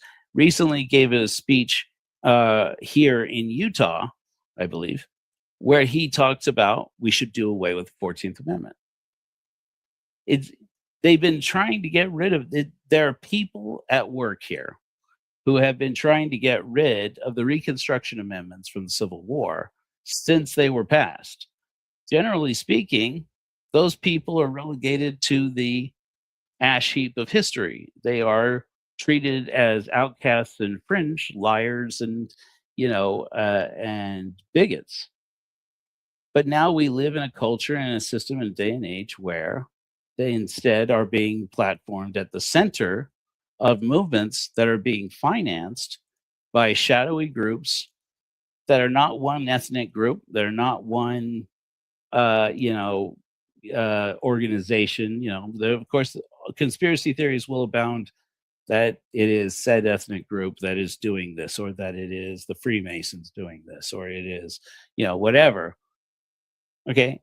I just showed you the reason why there is even a history, a narrative to tell in this Matt Walsh documentary is because of this guy who writes for Aporia, a news magazine that, as far as I can tell through my research so far, and I'm happy to have somebody show me where I'm wrong, is actually owned by the same people who had run the Pioneer Fund or had been inherited by the Pioneer Fund had been inherited from. Yeah, that's the way it is. You have an organization where people are collecting money, specifically large donations from big donors, to distribute eugenics materials. And where does it suss out? How it gets there is really pretty bald on the face. You can deduce it by looking at it, but only deduce it by looking at it because, of course, it doesn't take much.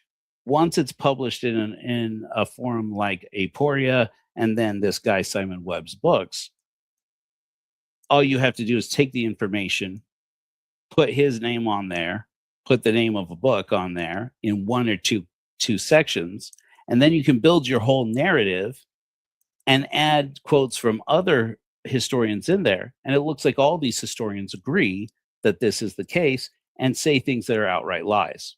Some that are conjecture, some that are outright lies. And do it all to service a narrative that says people who are white are just naturally better than other people, more intelligent than other people, or what have you.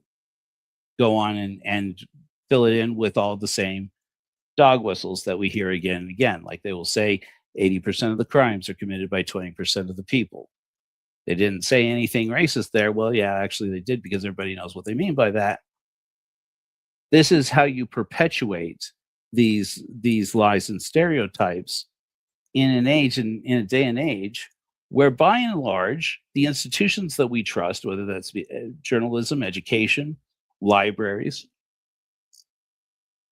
universities, are generally dominated by intellectuals who have organized their materials to ensure that they actually apply real values. And that's where I'm going to end this here. We're going to finish up talking about this now. I want to talk about the work. It is fair when conservatives like Matt Walsh say, yeah, well, and he says this, take my word for it, in his documentaries in some sense. He says there are a lot of things, just like this guy Simon Webb is saying, there are a lot of things that the left, why this has anything to do with socialism or progressivism, I don't think can really be validated. But all right, I'm left of center, and I happen to be progressive, not only economically but also politically. So, all right, hit me with it. He says a lot of the things that people left of center, the people on the left, claim are true, are not strictly true in the empirical sense either. Okay, I'm going with it. And the exact example in which that Matt Walsh is giving is, well, let me go back to Simon Webb. Simon Webb says the one irrational belief that they have is that people on the left, quote unquote, have, or people who are pro-immigrant or people who are anti-racist have, is that all races and all ethnic groups are capable of the same intelligence, and that genetics has no factor in this intelligence.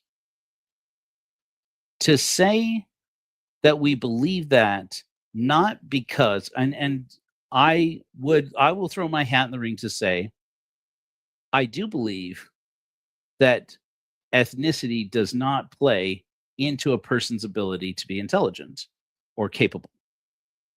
I do believe that. To say that I don't believe that because of the science behind genetics and race is true. I believe it on a moral value. But that's because, number one, there's enough reason to believe that it is true. Two, anytime that, by the way, Simon Webb, when you see this, which maybe you will, two is anytime that we hear the alternative, which is this narrative that no, certain ethnic groups are more intelligent than other ethnic groups, a la Charles Murray and the bell curve. If you know, you know. And I'm sorry that you do and that I do too.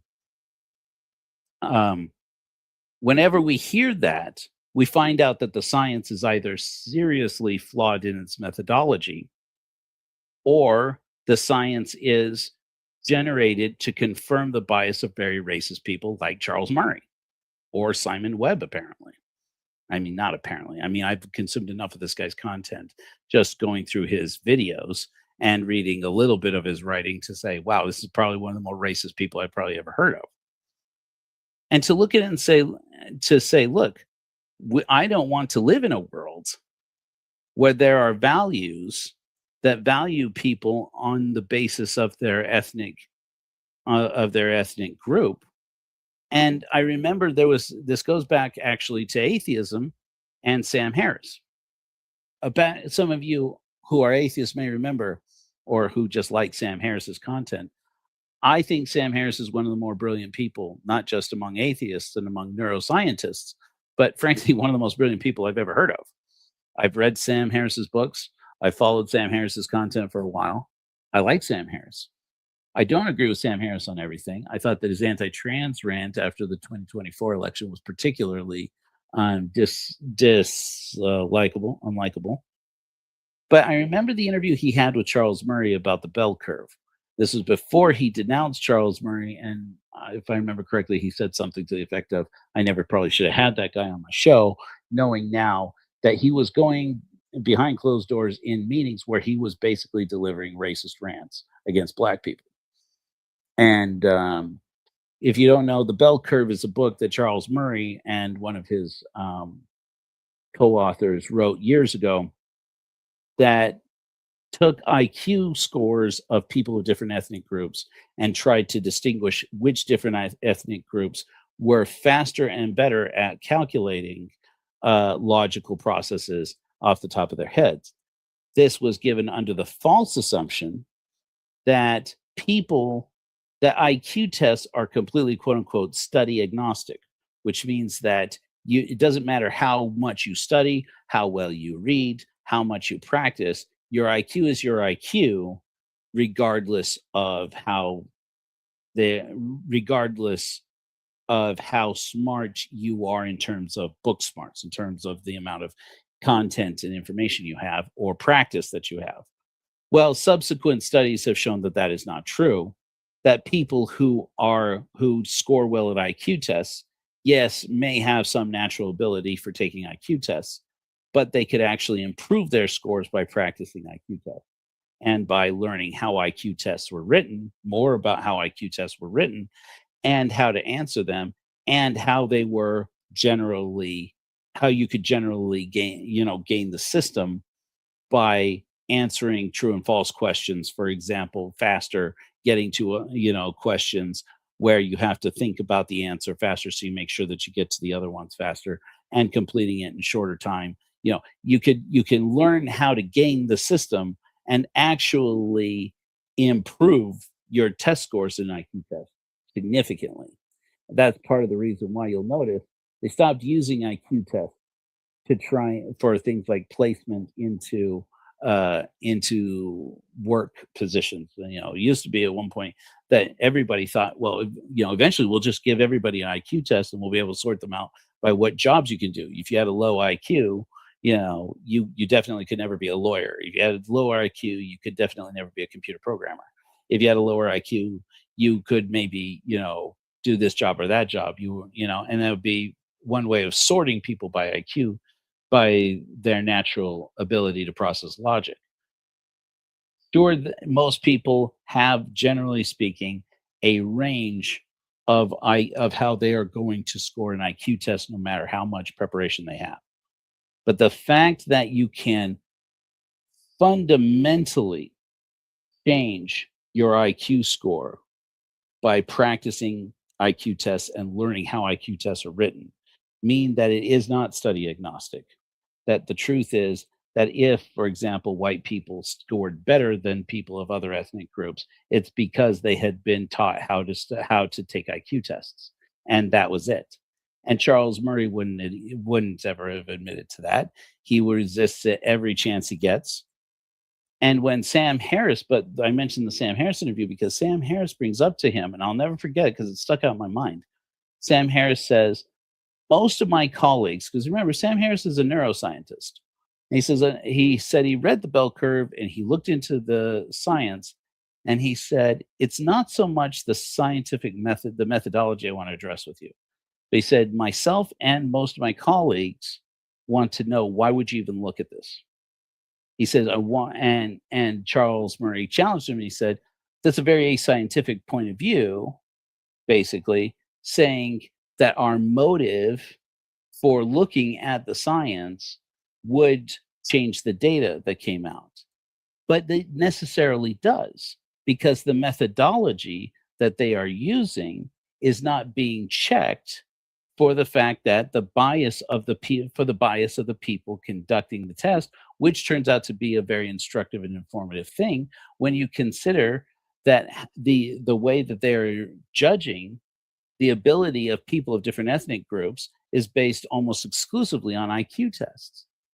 It then becomes important to determine, are IQ tests by themselves a race prejudiced system for gauging intelligence? And when it was proven that the answer is yes, that people in different ethnic groups were, for whatever reason, exposed to tests like IQ tests at different rates and had education in how to take IQ tests in different ways, by different means, and that the same individual could be taught how to take an IQ test so that they could score better, showed that it wasn't a reliable measure for how any individual person is able to score on an IQ test, much less an entire ethnic group, much less in a question like what Charles Murray basically infers in the bell curve, which is that the brain develops differently in a person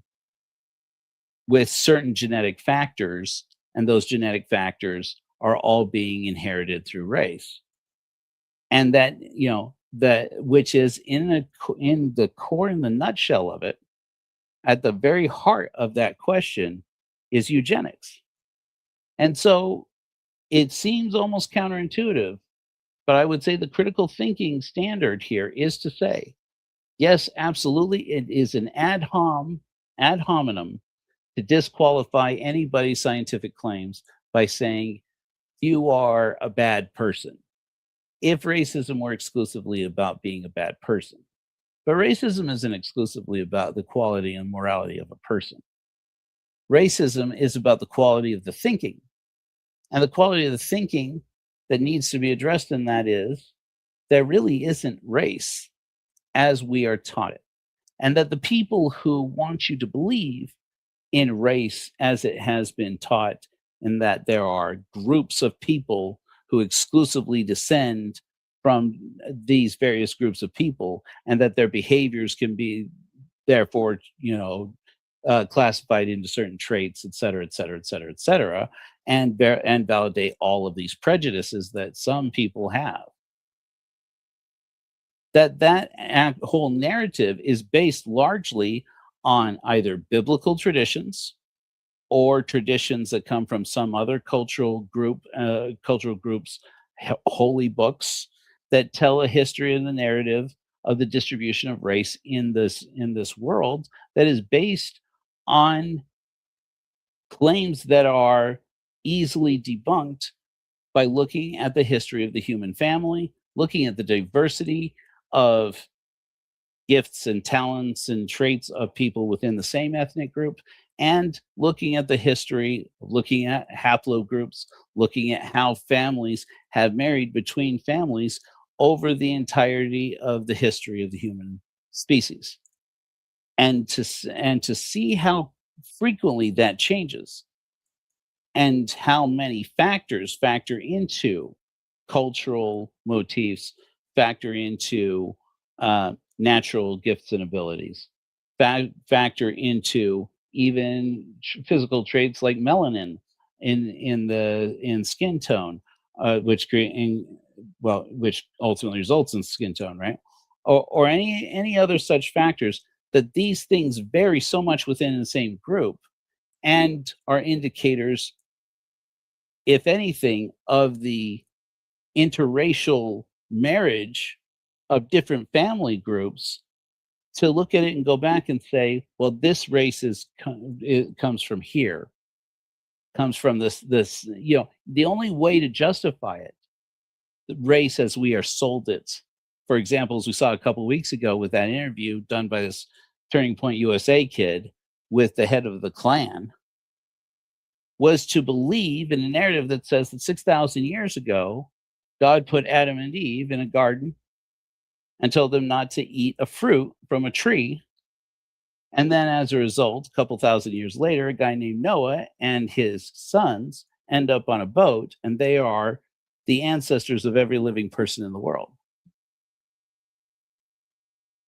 6,000 years ago, 4,000 years ago in the case of Noah. When we have archaeology for cultures that predate that culture, any such culture from that time period by 10, 15, 20,000 years, it shouldn't even, it becomes very clear to say, and especially with the human genome in all of its beautiful diversity that we can see now, can see that the very concept of race, as it is sold to us by these races, requires God and the Bible or some holy book or some myth, some false narrative in order to sell it to us. And it is ultimately this distorted perspective of race is only makes sense, as we saw with Simon Webb. Yeah, Simon Webb here a moment ago. And as you will see, if you listen to Matt Walsh's content, as he delivers it, not just in this episode, but throughout all of his work, that all comes back to God, that he believes in God. Not all people who believe in God are racist, but all people who are racist that I know of either believe in God or they believe in some narrative that's equally as, or more or less, as indefensible. And if there's an atheist out there who sets a different standard for that you can name, I'd be happy to look into their work and to challenge it.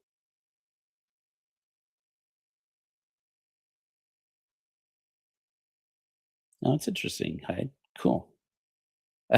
Diana, I'm looking at the comments for the first time in a while. Diana, thanks for being here. Guys, Diana comes in here a lot, and I really am appreciative of her being here.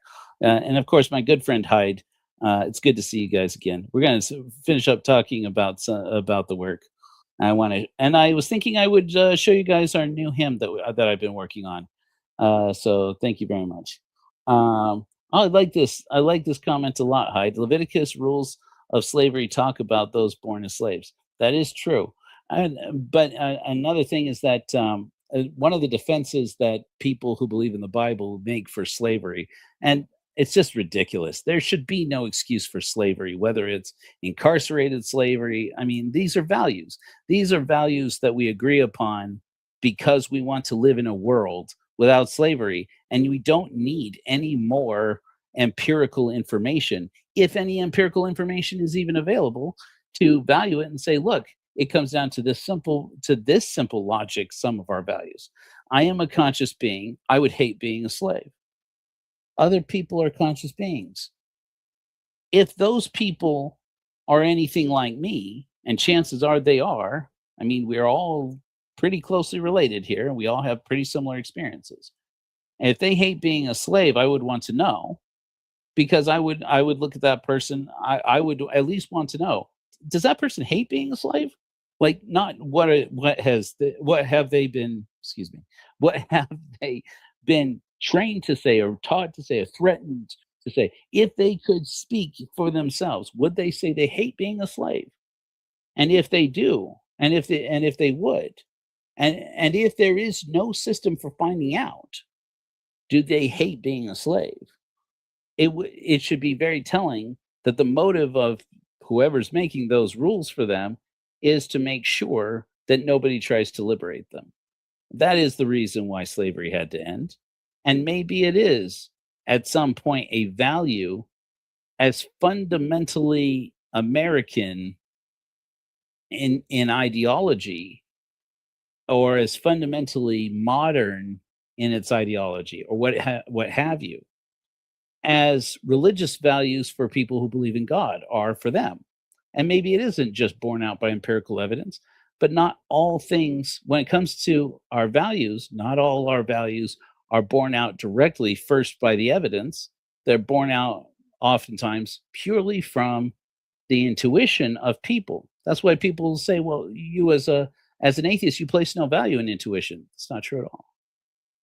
Our spiritual life, our inner life, instructs us, even religious people. People say, well, I wouldn't have any kind of values if it weren't for God. That's not true, because there is no God, yet you have values.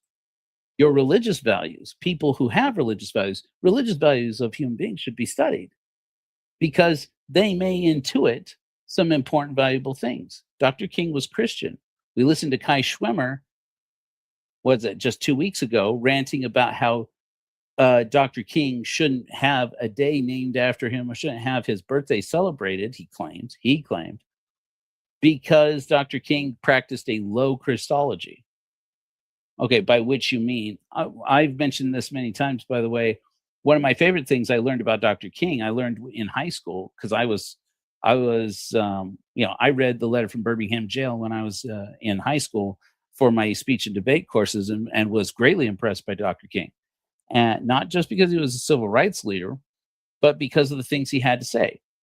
And I had read an essay he wrote in college, in divinity school, in which he compared Christianity to the pagan traditions of the dying and rising gods in the Mediterranean at the time, which was well known by that time. And he wasn't breaking new ground. He was writing a paper. He was assigned to write a paper, so he wrote a paper. And the paper that he wrote was about how there were Christs before Jesus Christ, which any person, Richard Carrier can tell you all about that. You'll find that all in his books. Hell, you'll find that in any theologian, any person who writes about that time period. Bart Ehrman writes about this. Christians have been writing about this for years. Of course, not in a way that the general public is seeing, but that, talking amongst scholars to say, at some point we're going to have to deal with this, that there were dying and rising gods before Jesus. And if you look at these dying and rising gods, you see 12 apostles, you see December the 25th, you see boom, boom, boom, boom, boom, boom, boom. Everything about Jesus came before. It is just that Jesus was assembled from the traditions of a Jewish Messiah, certainly, but also from Jewish angelology, as we see with the studies of Philo of Alexandria, in the writings of Philo of Alexandria, as we can see in the Dead Sea Scrolls. Jesus is not new. Jesus came from all these various traditions, were amalgamated and treated as if it was new. It was not new. In any event, all that Dr. King did was to say, it's significant that the story of Jesus was circulating throughout the Mediterranean at the time, including, when you say Mediterranean, you don't say Mediterranean without meaning Africa. Is it significant that one of the most significant leaders of the civil rights movement for African Americans, but not just for African Americans, not just for Black people, but for all BIPOC, for all Black and Indigenous people of color, was a man who studied in school and discovered that if you want to talk about Jesus, a Jesus he worshipped, a Jesus he adored, a Jesus that he taught other people about, that he preached to people about from the pulpit, because that was his job, that he knew that same Jesus was not unique. And yet, if you ask me, did Dr. King have faith? As far as I can tell, yes. If Dr. King was an atheist, I want to be the first person to find out. I love it. I would love to be able to say Dr. King was only a Christian on paper. I'd love to say that this brilliant man was an atheist like me. As far as I can tell, it's not true. That's me being intellectually honest. Anyway, now I've ranted. I've officially ranted. So you're welcome. I want to tell you guys a little bit about the news of what's coming up here. Barring any kind of strangeness happening, and I won't speculate on the strangeness. Today is, well, I guess now it's officially Saturday. the 31st of January. On February 1st at 10 a.m., I am going to broadcast the first street sermon I have done in a while from the streets of Salt Lake City. I will be posting on the Facebook page and on corehor.org. Where else would it? Normally that's where we post everything. The exact location I'm not going to publish until the morning. If you happen to be in Salt Lake City and want to see a godless sermon in person, look at corehor.org. I'd be happy to see your shining happy faces as I go and preach on the sidewalks of Salt Lake City at 10 a.m. this Sunday. And I'm going to be teaching about them. I'm going to be preaching, let's say it has to do with the morals of immigration. And that's what I'm on. So that's one announcement. If you didn't see it before, I want you guys to be able to see now. There is going to be also on February 22nd. I want to take a moment actually to acknowledge on this. On February 22nd, starting at 11 a.m., doors opening at 11 a.m., in St. George, Utah, there's going to be an event that we're calling the Space After. It is going to be a space where people can practice one of our godless ceremonies, the reclaim, and where you'll be able to see some of my artwork in person and even place purchases for for prints of my artwork and of several other artists who have donated. And I'm going to not cry. Many of them close associates of mine, including my dear family members, and some of them people who have just barely heard about our work and generously gave of their art to be donated for this event. We haven't gotten the official word from the organization that we can promote ourselves as being officially connected to them yet, but whether officially or unofficially, the funds from the purchases of prints and from the silent auction, because you will be able to auction original works, including mine. The funds that we will be raising will all go to an organization called Cherish Families in Colorado City. If you don't know, after Warren Jeffs was arrested, the polygamist Warren Jeffs and the cult leader of the fundamentalist Latter-day Saints was arrested, his wives and the wives of all of these polygamous men and their children in this community who were already living under a system of oppression. I met several people from that community and even interviewed one at length for my documentary about Mormons and sex. The boys particularly are kept uneducated to keep them from being able to rise up against the cult leaders. And they are forced into manual labor at an early age. And if they rise in the society at all, it is only because of their connections to the prophets and to the apostles in the FLDS church. And the girls also are kept uneducated. They are kept and forced in a basically a brainwashed circumstance of believing that they exist only for the purposes of reproduction, which is consistent with the same doctrine that every LDS girl is raised to believe. I'm saying that from experience, not because I was an LDS girl, but because I have loved so many women in my life who were, and not just in that way. Come on, guys.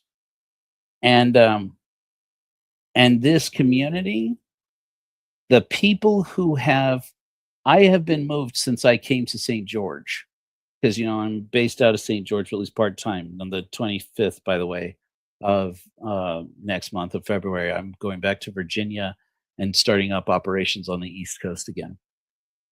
While I am here, I have met multiple people who have been connected into that community because it is so nearby. When we went and took blankets and hygiene kits to Cherish Families in Colorado City a couple weeks ago, We drove less than 40 minutes, my sister and I, and 40, 45 minutes from St. George. It was not far. And we got there, uh, and I listened as she told me about the people she knew in this community. I met some people in the community there at Cherished Families. Were beautiful, wonderful people, brilliant people. And I have met many people since then, and we've had people in comments here in the Church of Korihor. This is part of the reason why I took an interest in this and we started doing this work. The more you meet these people who were affected by Warren Jeffs, who were, you know, abused by Warren Jeffs and Rulon Jeffs and the polygamists, the Mormon polygamists, the more you realize how true it is what we've said before. What I've said before is that Mormon polygamy is trafficking. That's what it is. It's meant to traffic people. These people are survivors of human trafficking, even survivors of sex trafficking. And the fact that the community that is there, the women particularly, who are organizing these, who have organized therapy for these people, housing for these people, training in financial, what's the word I'm looking for? Financial education for these people, not just the women, but their children. The women who are primarily running these organizations are former polygamous women and their daughters. And the hoops they've had to jump through to get the financing that they need and to get the materials that they need, it's startling, frankly. And right now in this region, what few federal resources did exist a year ago have dried up. And resources for women and children who are victims of domestic violence have become extremely scarce and difficult to come by. In a very real way, the Church of Korihor is one of few organizations that's actually out here trying to help. Is our little godless church, people meeting on the internet at least once a week. Bunch of godless people that everybody laughs at, even people who are friends of ours, and we love it when they do. Well, when they do it in a good-natured way. We change lives here. In the Church of Korihor, it says that we are godless people on a mission. That's not tongue-in-cheek. People can laugh at it. My first godless sermon I gave, we're going home, I said, look, people laugh. People will laugh at the Church of Korihor. I love it that they do, because then they don't expect it. When we come at them sideways and say, you know what, though? How many blankets did you take out to the unsheltered? Versus how much money did your church bring in the offering plate?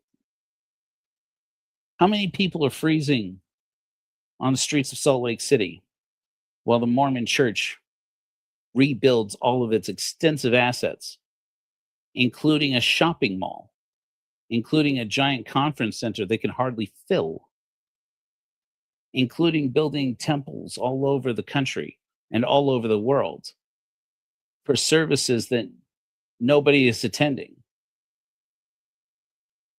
And all that money being perpetuated, the millions of dollars they've had to pay in fines to the federal government for having lied to their own members, saying that they weren't using their tithing money to gamble on the stock market, and they outright knew it was a lie.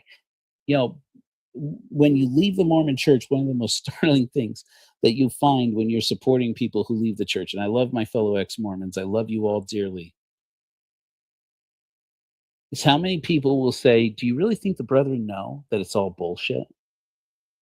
I mean, how many, do they know? Do they know? Of course they fucking know. Of course they know. We saw that with Ensign Peak Advisors. There wasn't a member of the Big 15 didn't know. They were stealing tithing money and gambling it on the stock market. They were doing it for decades. And they were doing it behind closed doors and reinvesting in a real estate scheme that was sold to the world as we're building temples to bring people into eternal families forever. It was BS the whole time. And meanwhile, how many people were freezing to death on the streets of Salt Lake City? How many people could have been housed in housing first initiatives built where those temples were built? How many people could have been educated in universities? How many Brigham Young universities would there be all over the world if the Mormon Church placed as much value in the education of people, of human beings, and lifting people out of a desperate circumstance as they do in taking advantage of their own believers and taking their money and using it to gamble? This is what church has become in this world. And meanwhile, the Church of Korihor is out here talking about how somebody named Chris, and I love you, Chris, whoever you are. I have a few Chris's out there, and I suspect this is probably one I don't know.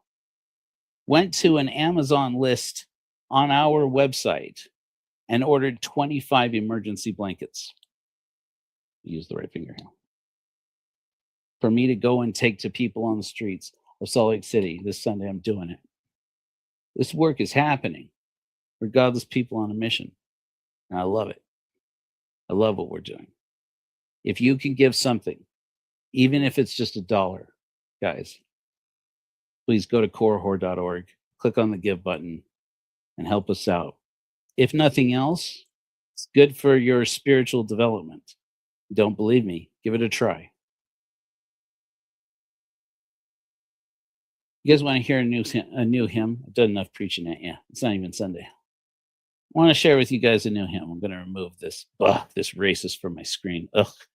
Do you feel dirty after we do some reporting about racist people? Ugh. Every week I've been doing it. I think it's important to do, but every week I go, I hate this. Let's change it. It's time to change. I want to share with you guys. I had done a training video on how to use Suno, and after to make a godless hymn. And afterwards, I figured out that it was only recording my voice; it wasn't recording the song, and the whole training was useless. In any event, but the song that it made was so impressive that I had made laboring pretty much all day on it today. I love it so much. I thought, you know what? I'm just going to go ahead and download the Suno video of that and share it tonight on Charlatans Never Change. I'm very excited to share it with you. And then, okay, make sure that you look, keep your eyes peeled. This weekend, we're going to start advertising. Well, technically, you'll find on the Korihor, on the Church of Korihor's website or Facebook page, you'll find the link to the Eventbrite for the February 22nd event, the Space After. Oh, by the way, I forgot to mention Megan Connor is going to be there, and she is going to sing for us and present some songs. You know, Megan Connor, everybody knows her because she is a true crime podcaster who happens to be related to Lori Vallow, poor thing. But really what she is an opera singer. She's a classically trained opera singer. I said to her, is there any chance you would ever agree to sing for the Church of Korihor for a good cause, for charity? And she said, yes. I said, good, February 22nd, after Thrive. If you don't know, February 22nd at noon is when Thrive St. George ends here in St. George, and we're going to be in the hotel right next door. You didn't hear it here. We haven't talked to them about it. We don't need to talk to them about it. It's a free country. Anyway, and I'm going to be at Thrive, and I'm looking forward to it. If you're going to be at Thrive St. George, come say hi. And frankly, come and do the reclaim. I'm really excited about it. And come hear Megan Connor sing. We're trying to get as many RSVPs as possible. It is free to attend. If you want to donate, you can donate there. You can also purchase art and have something that you can take home with you. And every time somebody looks at it and says, "What is that amazing piece of art?" you can say, "Oh, I met the artist. I know the artist who painted that or made that. My nephew, my dear beloved nephew Michael, donated some pottery. He makes pottery, and you'll be able to point to it and say, the money I used to purchase that went to helping victims of Mormon polygamy in Utah." And it's going to be pretty special. I present to you our newest godless hymn, Love's Labor Lost. Whether in person or online, I'll see your asses on Sunday morning for church. Whores, get your ass to church. You drive me crazy. Whoops. This is the return to the divorce songs, by the way. This is a hymn for our uncoupling ceremony, which on February 22nd, I'm going to be making announcements about that too. I can't stop making announcements. I'm out of here. Chill.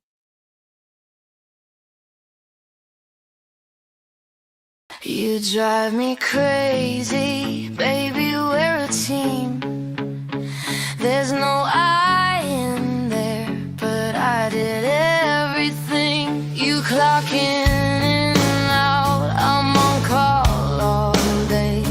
You're working on you, I'm all work, no play. Breadwinning is hard, yeah, I know that too. I've pulled my own weight, and baby, I'm through, dear sir.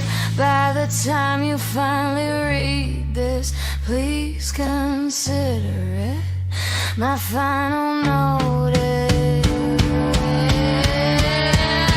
Love's labor lost, I'm done, yeah, I'm out. You wanted a slave, that's not what I'm about.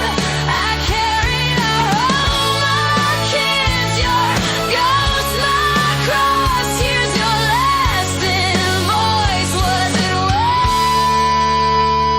the cost? You wanted a mother, but married a girl. I fell for your charm. Hey, let's give it a whirl. Please be advised, this isn't my job. If it's a mother you need, baby, call your mom. Whisper through this hole you punched in our door. Yeah, baby, come on, sell it to me once more. Love's labor lost, I'm done, yeah, I'm out. You wanted a slave, that's not what I'm about. I carried all my kids, your ghost, my cross. Here's your last invoice. Was it worth the cost? You're free therapist, baby, our time's up. You're free gourmet chef, you've been served, eat up. I'll close the door to your baby factory. In full management, this labor ain't free. Rent's due on the first, the keys are in the lock. I pity the next girl whose labor's lost.